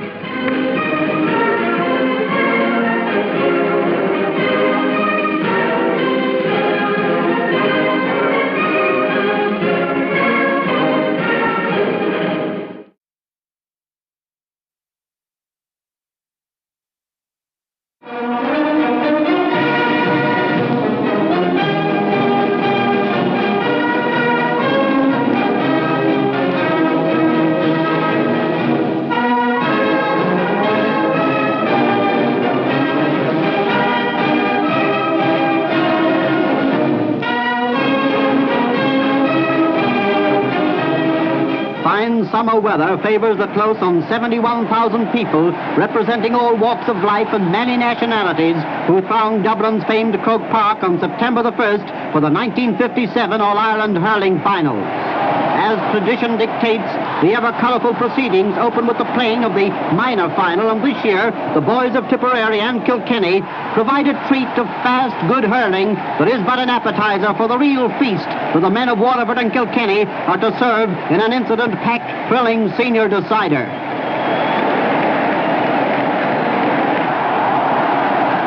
In the minor game, Tipperary, with 10 wins already to their credit, are most fancied to win, due in no small measure to the presence of senior experienced Jimmy Doyle and his younger brother Paddy.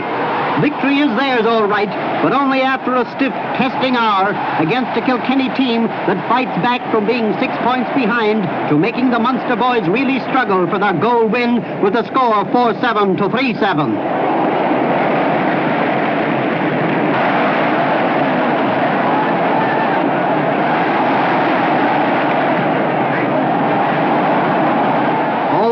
Are not Tipperary lads either. See the dash and craft of Kilkenny's Eddie Kerr, one of the chief architects of a revival that brings excitement but not victory.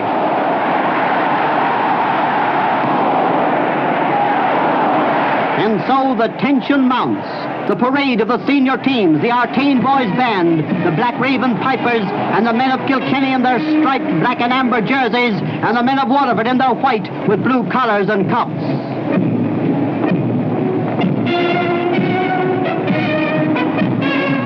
His Lordship, Most Reverend Dr. Kyne, Bishop of Meath, is escorted onto the field by the President of the GAA, and soon the crowd is facing the tricolour for the national anthem.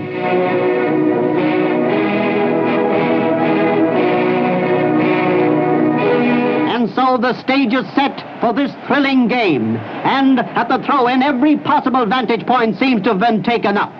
And in these first few minutes, Waterford, the team that swept aside Limerick, Cork and Galway on their march to the final, looked like sweeping the Kilkenny men aside too. And although Kilkenny do attack, there's no doubt whatever that in these early stages, Waterford are the dominant force. And in the third minute of the game, their captain, Philly Grimes, scores their second point.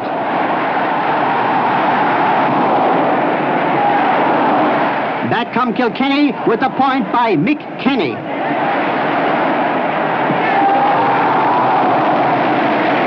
This is the first of a series of scores which turn the whole game right around, and is he excited?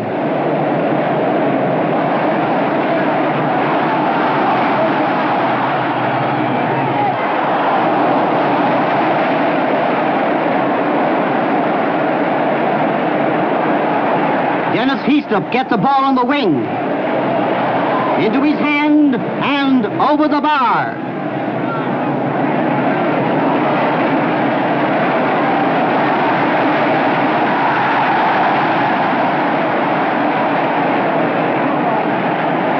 Back come Kilkenny again, but this is a tough, hard Waterford defense. John Sutton to Mick Kenny, and here she comes again. Another point for Kilkenny.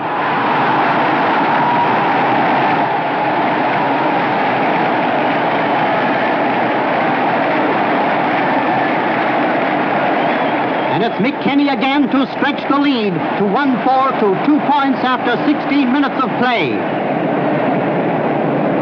Sean Clousey is pushed off the ball, and Austin Flynn makes a clearance.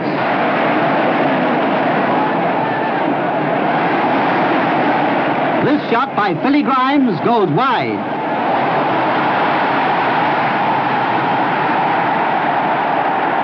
And here come a series of dramatic saves by Kilkenny goalkeeper Ali Walsh.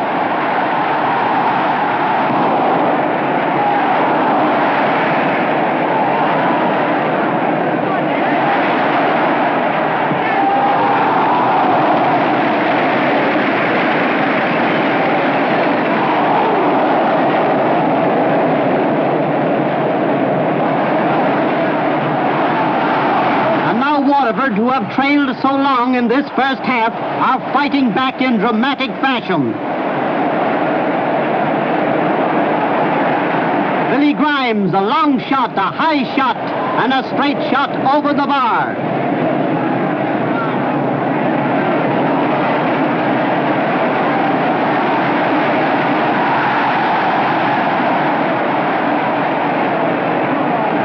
Now it's John Kiley's turn to narrow the gap. 1-5 to 4 points in favor of Kilkenny, but Waterford are fighting back. Billy Grimes, another point, and the gap is narrower, and Johnny McGovern is down injured, but this Bennett's bridge man is made of stern stuff, and soon he's back in the fray again.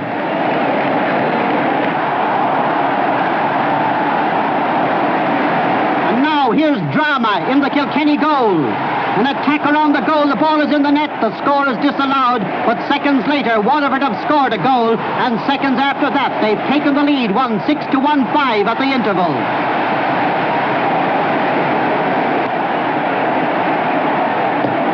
The score-happy second half is hardly on before the thrills begin. Donald Whelan takes a shot, and it's a Waterford goal. By just 1 point once more. Well, it's Whelan again, and another Waterford goal.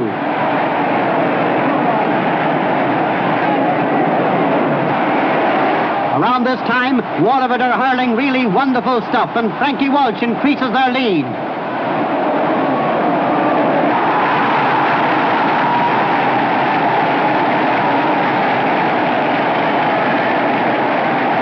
And it's tit for tat as Mick Kenny sends over a Kilkenny point.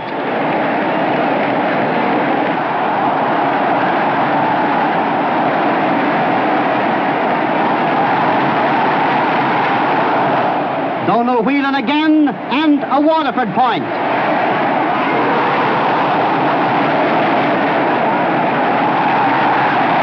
And this time it's Tom Chasty, the scorer for Waterford, to increase their lead to 3-10 to 2-7. And surely this cup must be going to Munster. from Kilkenny. Billy Dwyer gets the ball, works his way past the backs, and soon that ball is in the back of the Waterford net.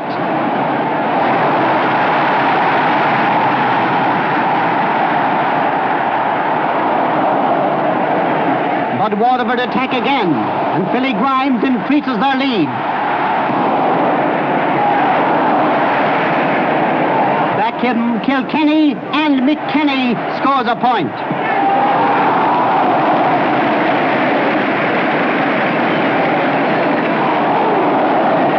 And once again, it's Waterford's Philly Grimes with another point. Mickey Kelly sends the ball to McKenny, and the ball is crashing to the net for a goal that changes the whole complexion of the game. Kilkenny trail by 1 point.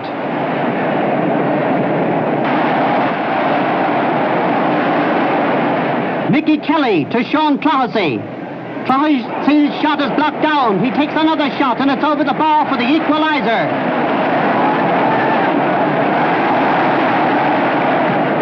And seconds later, Mikey Kelly, the captain, sends over the point that makes Kilkenny the champions with the score 4-10 to 3-12.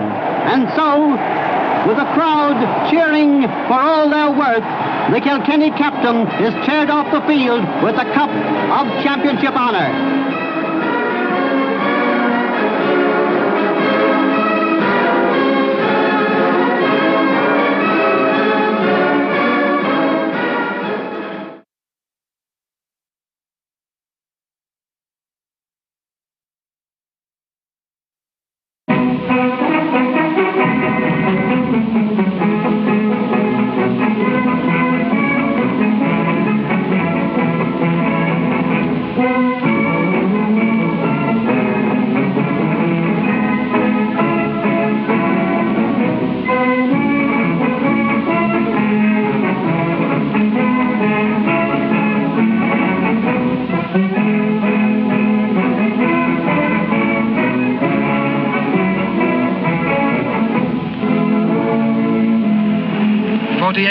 People turned up at Croke Park, Dublin on All-Ireland Hurling Day 1958 and were first treated to a brilliant display of hurling by the boys of Limerick and Galway in the minor final.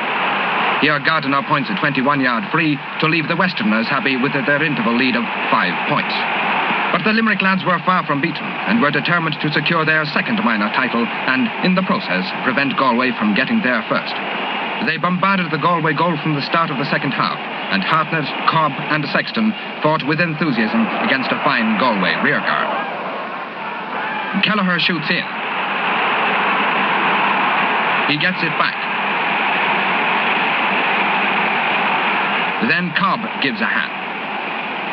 He crosses the goal, eventually gets it on his stick. He sends it out to Hayes, but Robinson clears for Galway.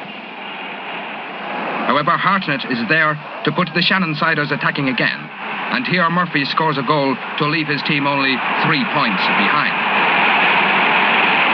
A few moments later, they were level with this goal by full forward Hayes.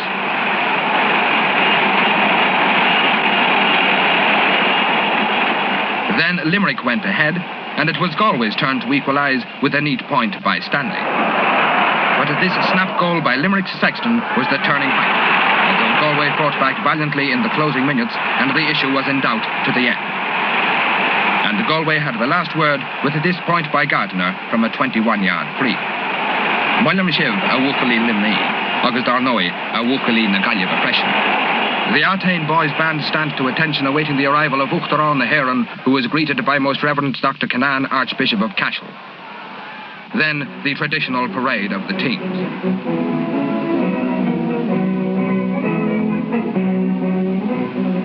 Nearest the camera are Tipperary, led by Tony Wall, while Cullinan heads the Galway contingent. Agus an son, Conadar Galair, Auron and Navíl.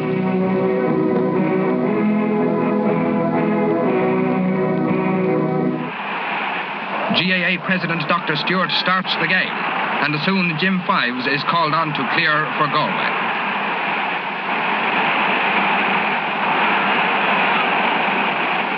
Kelly tries a shot, which is blocked down.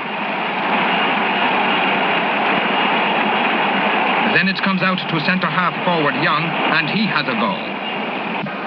But O'Neill stands firm and Duggan sends the Tipperary men attacking. And here, from a centre by Donny Nealon, Larry Keane crashes home the first goal.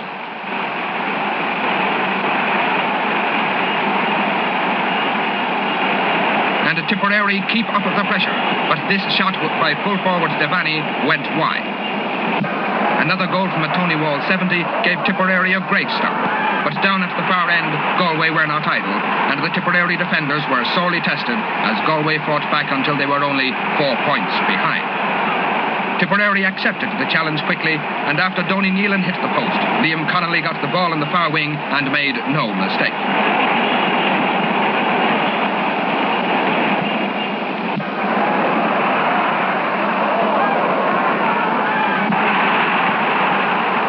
Here, Lally tries to clear, but Nealon comes in to contest the issue. With a little assistance from Benson, Lally wins the tussle.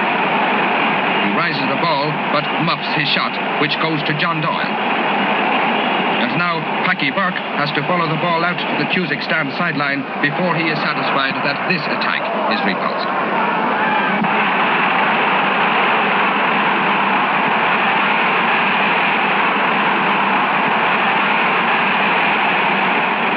The Galway forwards were still giving the Tipperary defence plenty to do.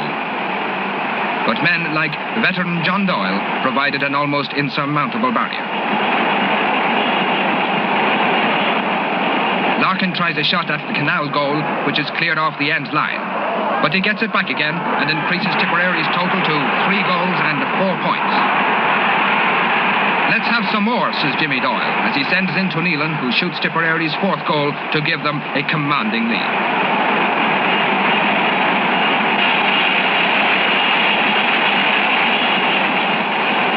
Kelly of Galway sends out to Lawless. Lawless shoots in, but Spillane saves in the goalmouth.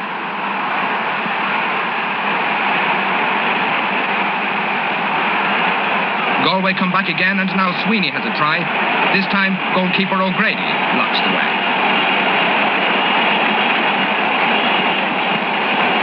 And so the story continued, with Galway able to make little impression on a defence which triumphed over both Cork and Waterford in the Munster Championship.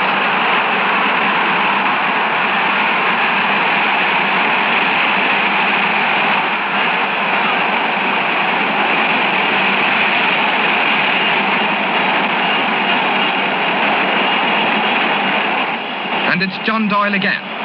It goes to Kelly, and he tries his luck.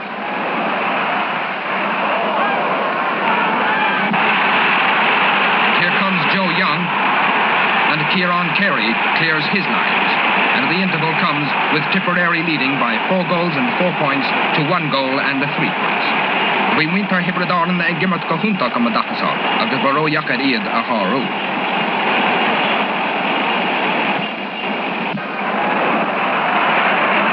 Referee Matt Spain threw in the ball at the start of the second half. It was obvious that Galway would have to improve immediately if they were to have any chance of overtaking the Munster champions. And although Tipperary took up the offensive again in the early stages, there was an indication of a Western comeback for a while, and Jim Fives got the first score of the second half from this free.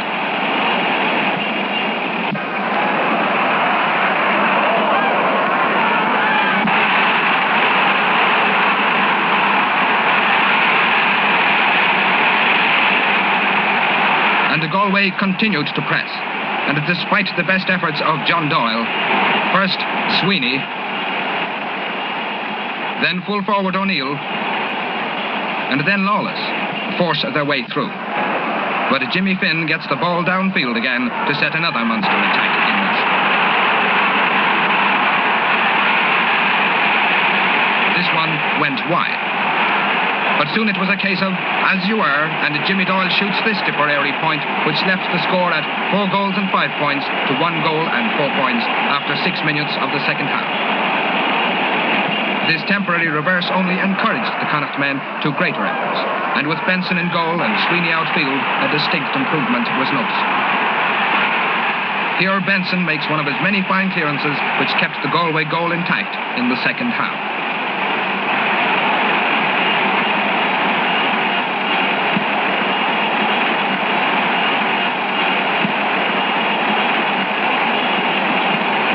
shot is charged down by Tony Wall and cleared to midfield.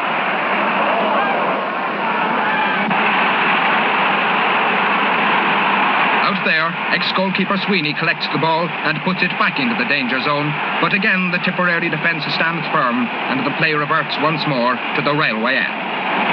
However, a wide was the only result of this next Tipperary attack.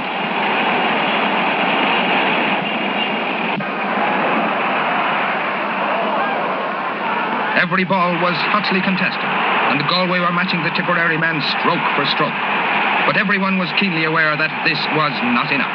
There was still a half-time leeway of 10 points to be made up. And even if Benson was performing admirably in goal, the ball should be at the other end if they were going to get anywhere.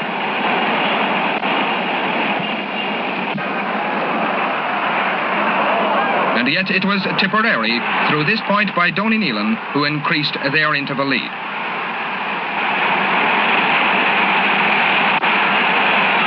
John Doyle chases Sweeney. And he catches it. Then Doyle clears. But look, here it comes again. And Tony Wall, playing a captain's part, does the necessary clearance on this occasion.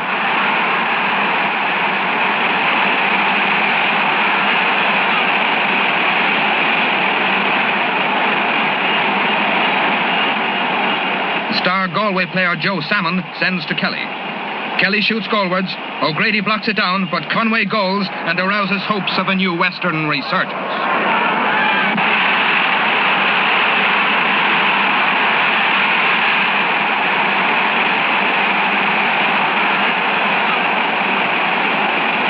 But attack after attack is foiled by the Tipperary rearguard.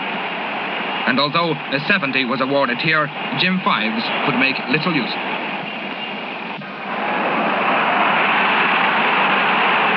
Back at the railway end, Larkin takes a shot. It is pulled down by Benson, but in a flash, Jimmy Doyle is on hand to drive it over the bar and leave the score at Tiberdorden, Carachul agus Shachtgulini, GAILLIMH, Gachul agus Carachulini. Yes, the writing was on the wall, and many were leaving the ground at this stage.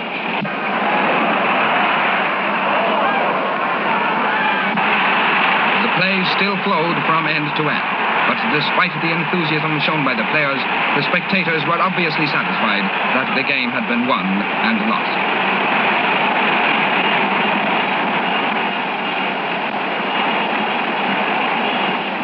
Nevertheless, following the example of their miners, the Galway men had the last word through this point by Kelly. And so the match was over. And the thousands of followers who had travelled from Munster, confident of a Tipperary victory, invaded the field to congratulate their heroes. Everyone acknowledged that the best team won. All recognised, too, that Galway, under the circumstances, had put up a stirring resistance. And the fact that they held Tipperary to even scoring in the second half left at least one talking point: what might have happened if the changes had been made earlier. However, the hurling championships are concluded for 1958 and the cups have gone to Munster. But the performance of the Galway miners suggests that in the near future it may be Galway's turn.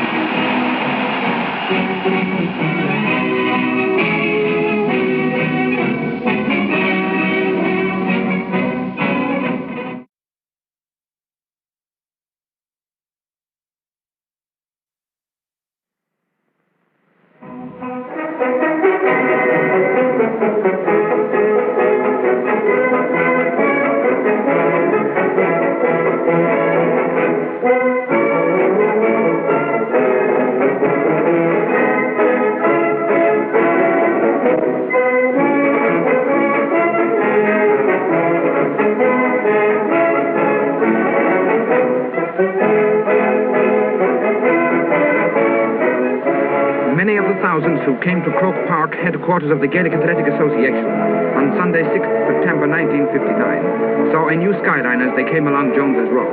It was the top of the new Hogan stand, built at a cost of £250,000, and being used today for an All-Ireland final for the first time. The new stand holds 16,000 spectators, and brings the total seating capacity of Croke Park to 23,000. The Hogan stand has been so designed that it can easily be made to hold 4,000 more. In flashback to the 7th of June 1959, we see the ceremony of the blessing of the stand by Right Reverend Monsignor O'Reilly, representing the Archbishop of Dublin and Primate of Ireland, Most Reverend Dr. McQuaid. Monsignor O'Reilly was assisted by Father Courtney Burke and Father Newt, and the sacred music was played by the Artane Boys Band. After the solemn blessing, GAA President Dr. Stewart introduced Untitled Chapter, who declared the stand officially open on one of his last public appearances as President of Ireland. Good day, Shay Slán. General Secretary Pádraig O'Keefe looks well pleased at it all. But on to the 6th of September, when 74,000 people attended the All-Ireland Senior Hurling Final between Kilkenny and Waterford. Kilkenny were also represented in the minor final, which preceded the main attraction, their opponents being Tipperary, the holders and 11 times champions.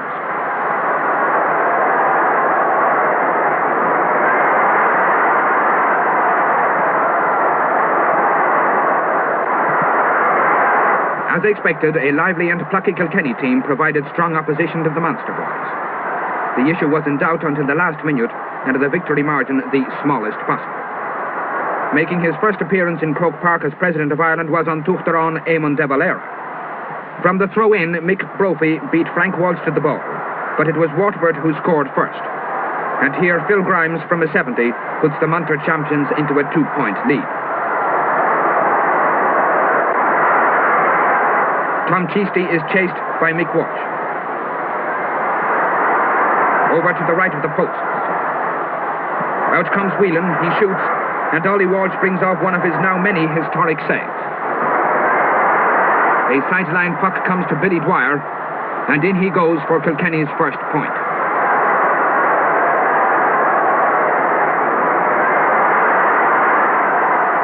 Sean Clohessy to Heaslip. To Dick Carr. To Tom O'Connor. To Billy Dwyer, and it's a goal.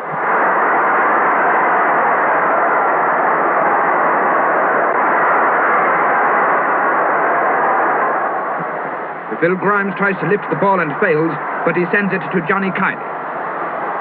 Kiley shoots, and there's another of Ollie Walsh's brilliant saves, followed by a lengthy clearance. This time it went as far as Dick Carr, who tests Ned Power in the Waterford posts.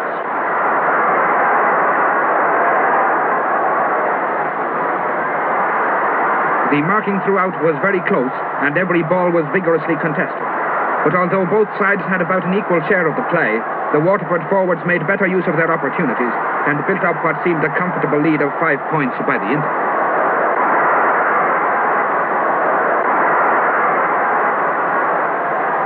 Did we say a comfortable lead? Well, subsequent events were to show that no lead could be regarded as comfortable in this breathtaking hurling effort. Seamus Power from this free adds to Waterford's total with a point.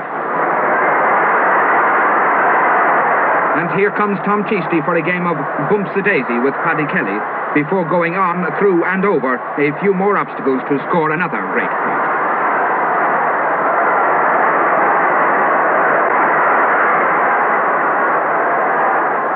But if Waterford were getting points, Kilkenny were getting goals, so the Waterford forwards had 3 times as much shooting to do. Now watch Frank Walsh waiting on the 21-yard line. Yes, it's another Waterford point. This Seamus Power free leaves Waterford 3 points in front. After another Kilkenny goal, Tom Cheasty strides through to produce still another point for the Munstermen. But the expressions on these faces show that Kilkenny are now in front with only 2 minutes to go. Here it comes. Larry Guinan to Seamus Power. He shoots. It's a goal. The equaliser. The day is saved for Waterford.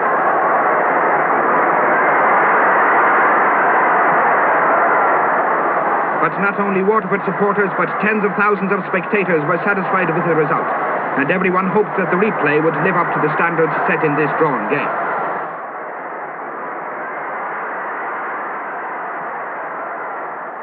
An additional 3,000 people turned up a month later to see the replay. Only the 4th replay in a total of 72 senior hurling finals. The curtain raiser on this occasion was the junior hurling final, and the competing teams, Antrim and London, since both came from outside the Republic of Ireland, made a unique pairing. London had already won this trophy on 2 occasions, but Antrim, who started favourites, were hoping for their first championship in any grade. Antrim set the pace early on, but it was soon obvious that London, who boasted such veterans as Des Dillon, Willie Duffy and Liam Dargan, would not be easily beaten.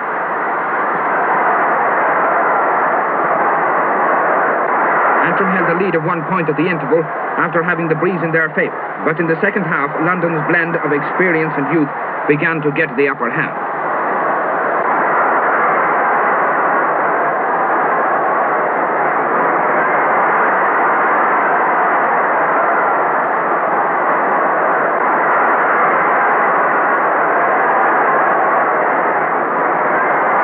And even when London drew level, Antrim went ahead again when Pat Mullaney scored from this free. But here's the turning point. A London goal which gave them a 2-point lead and to which the gallant Antrim men had no reply. So Antrim were once again disappointed, although few could begrudge the Exiles their third junior title. Again, the colourful parade of the senior teams. Again, Frank Walsh leads the Waterford side. Again, Sean Clohessy leads the men from Kilkenny. Again, the national anthem.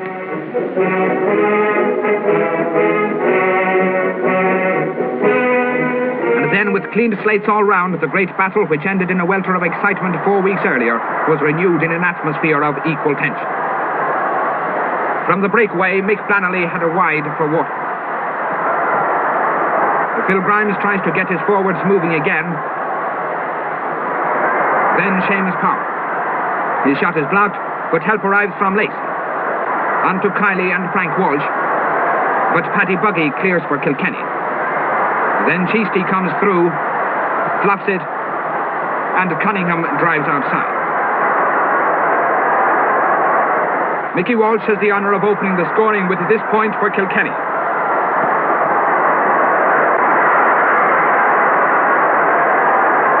Then Mickey Walsh sends the sideline puck into the goalmouth.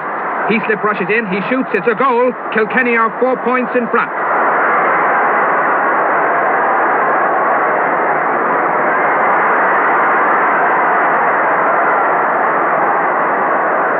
Kilkenny kept up the pressure, and Tom O'Connell, then Billy Dwyer, then O'Connell again, and then Billy Dwyer again, kept things hot for the Waterford backs.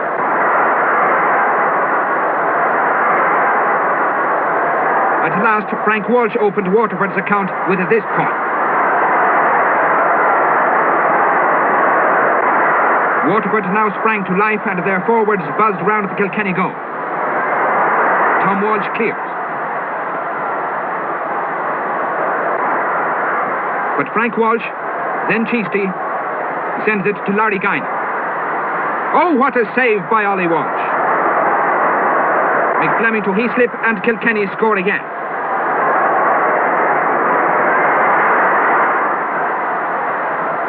Kilkenny are now in rampant mood and Sean Clohessy scores a delightful point from play.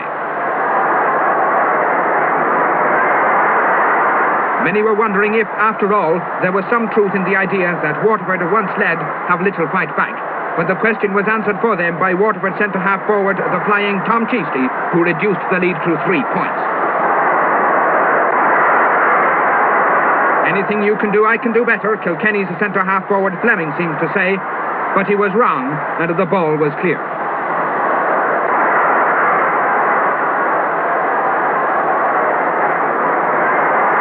He tried again, and the ball hit the post.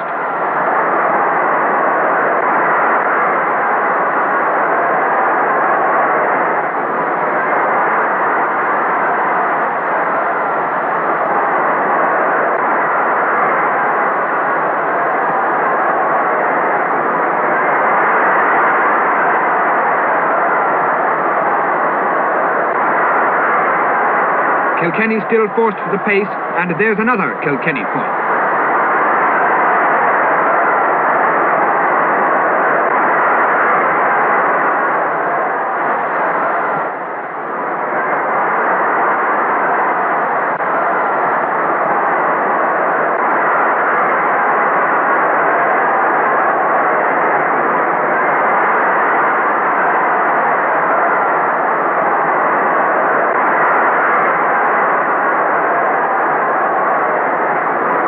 Full forward Billy Dwyer on the far wing sends over yet another.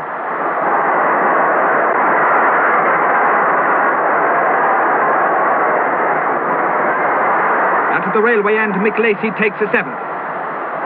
It drops into the square. Cunningham is there. He shoots. It's a goal. The teams are left.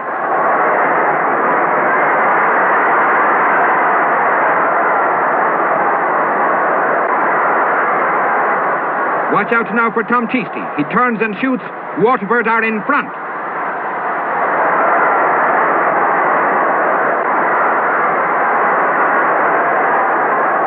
But not for long, as Billy Dwyer equalises for Kilkenny a half-minute later. Can nobody stop Tom Cheasty? This shot of his is saved, but rushing in, he connects again to crash Waterford into the lead. 2 minutes later, the dynamic Tom sent over the bar again, but the referee had already whistled for a free, from which Frank Walsh, although failing to lift the ball, duly scored a point. And so half-time came with only 3 points between these hurling giants. It was still anyone's game, and Waterford supporters were keenly aware that Kilkenny would have the benefit of the wind in the second half. Yet it was Waterford who were quicker into their stride, although this movement by Tom Cunningham was clear.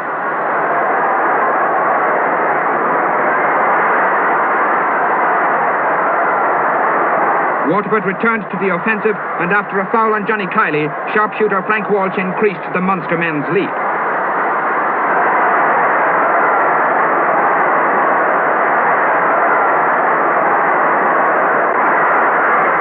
But almost before Kilkenny folk could say Larry Guinan put the DC's county 5 points in front. Things are looking gloomy, Billy Dwyer must have said as he shoots for a goal. His shot is blocked down, and after this out again, in again session, minor hurler Eddie Kerr sends over to reduce the leeway.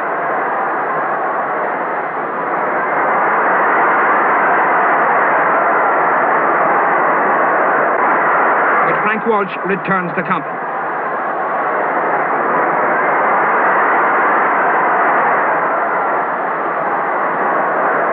Kilkenny launch an assault on the right wing. Billy Dwyer tries a shot. It comes out to Fleming, who beats Barron on the back line. Out to Dwyer again.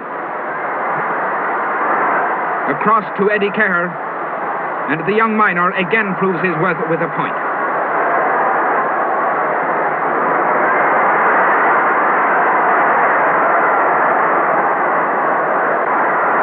But here's that man again.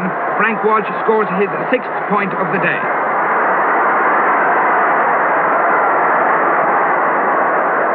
Kilkenny were still playing the skillful hurling for which they are renowned, but this attack by Clohessy, Fleming and Dwyer brought them no score.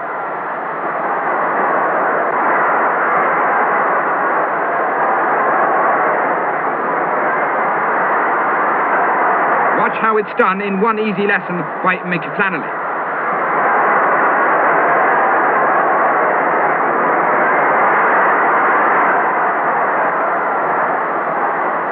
Here's the final score of the game. Frank Walsh beats Paddy Buggy to score a superb point from the touchline.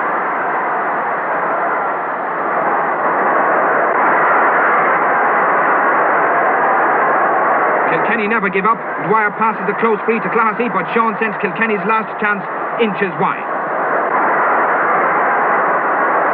And so the second epic game came to an end, with Waterford the winners by 3 goals and 12 points to 1 goal and 10 points. The Waterford supporters, who had waited impatiently since their last All-Ireland victory 11 years before, cheered their team off the field and gave their captain, Frank Walsh, a tumultuous and well-merited ovation when he received the cup which he had done so much to win.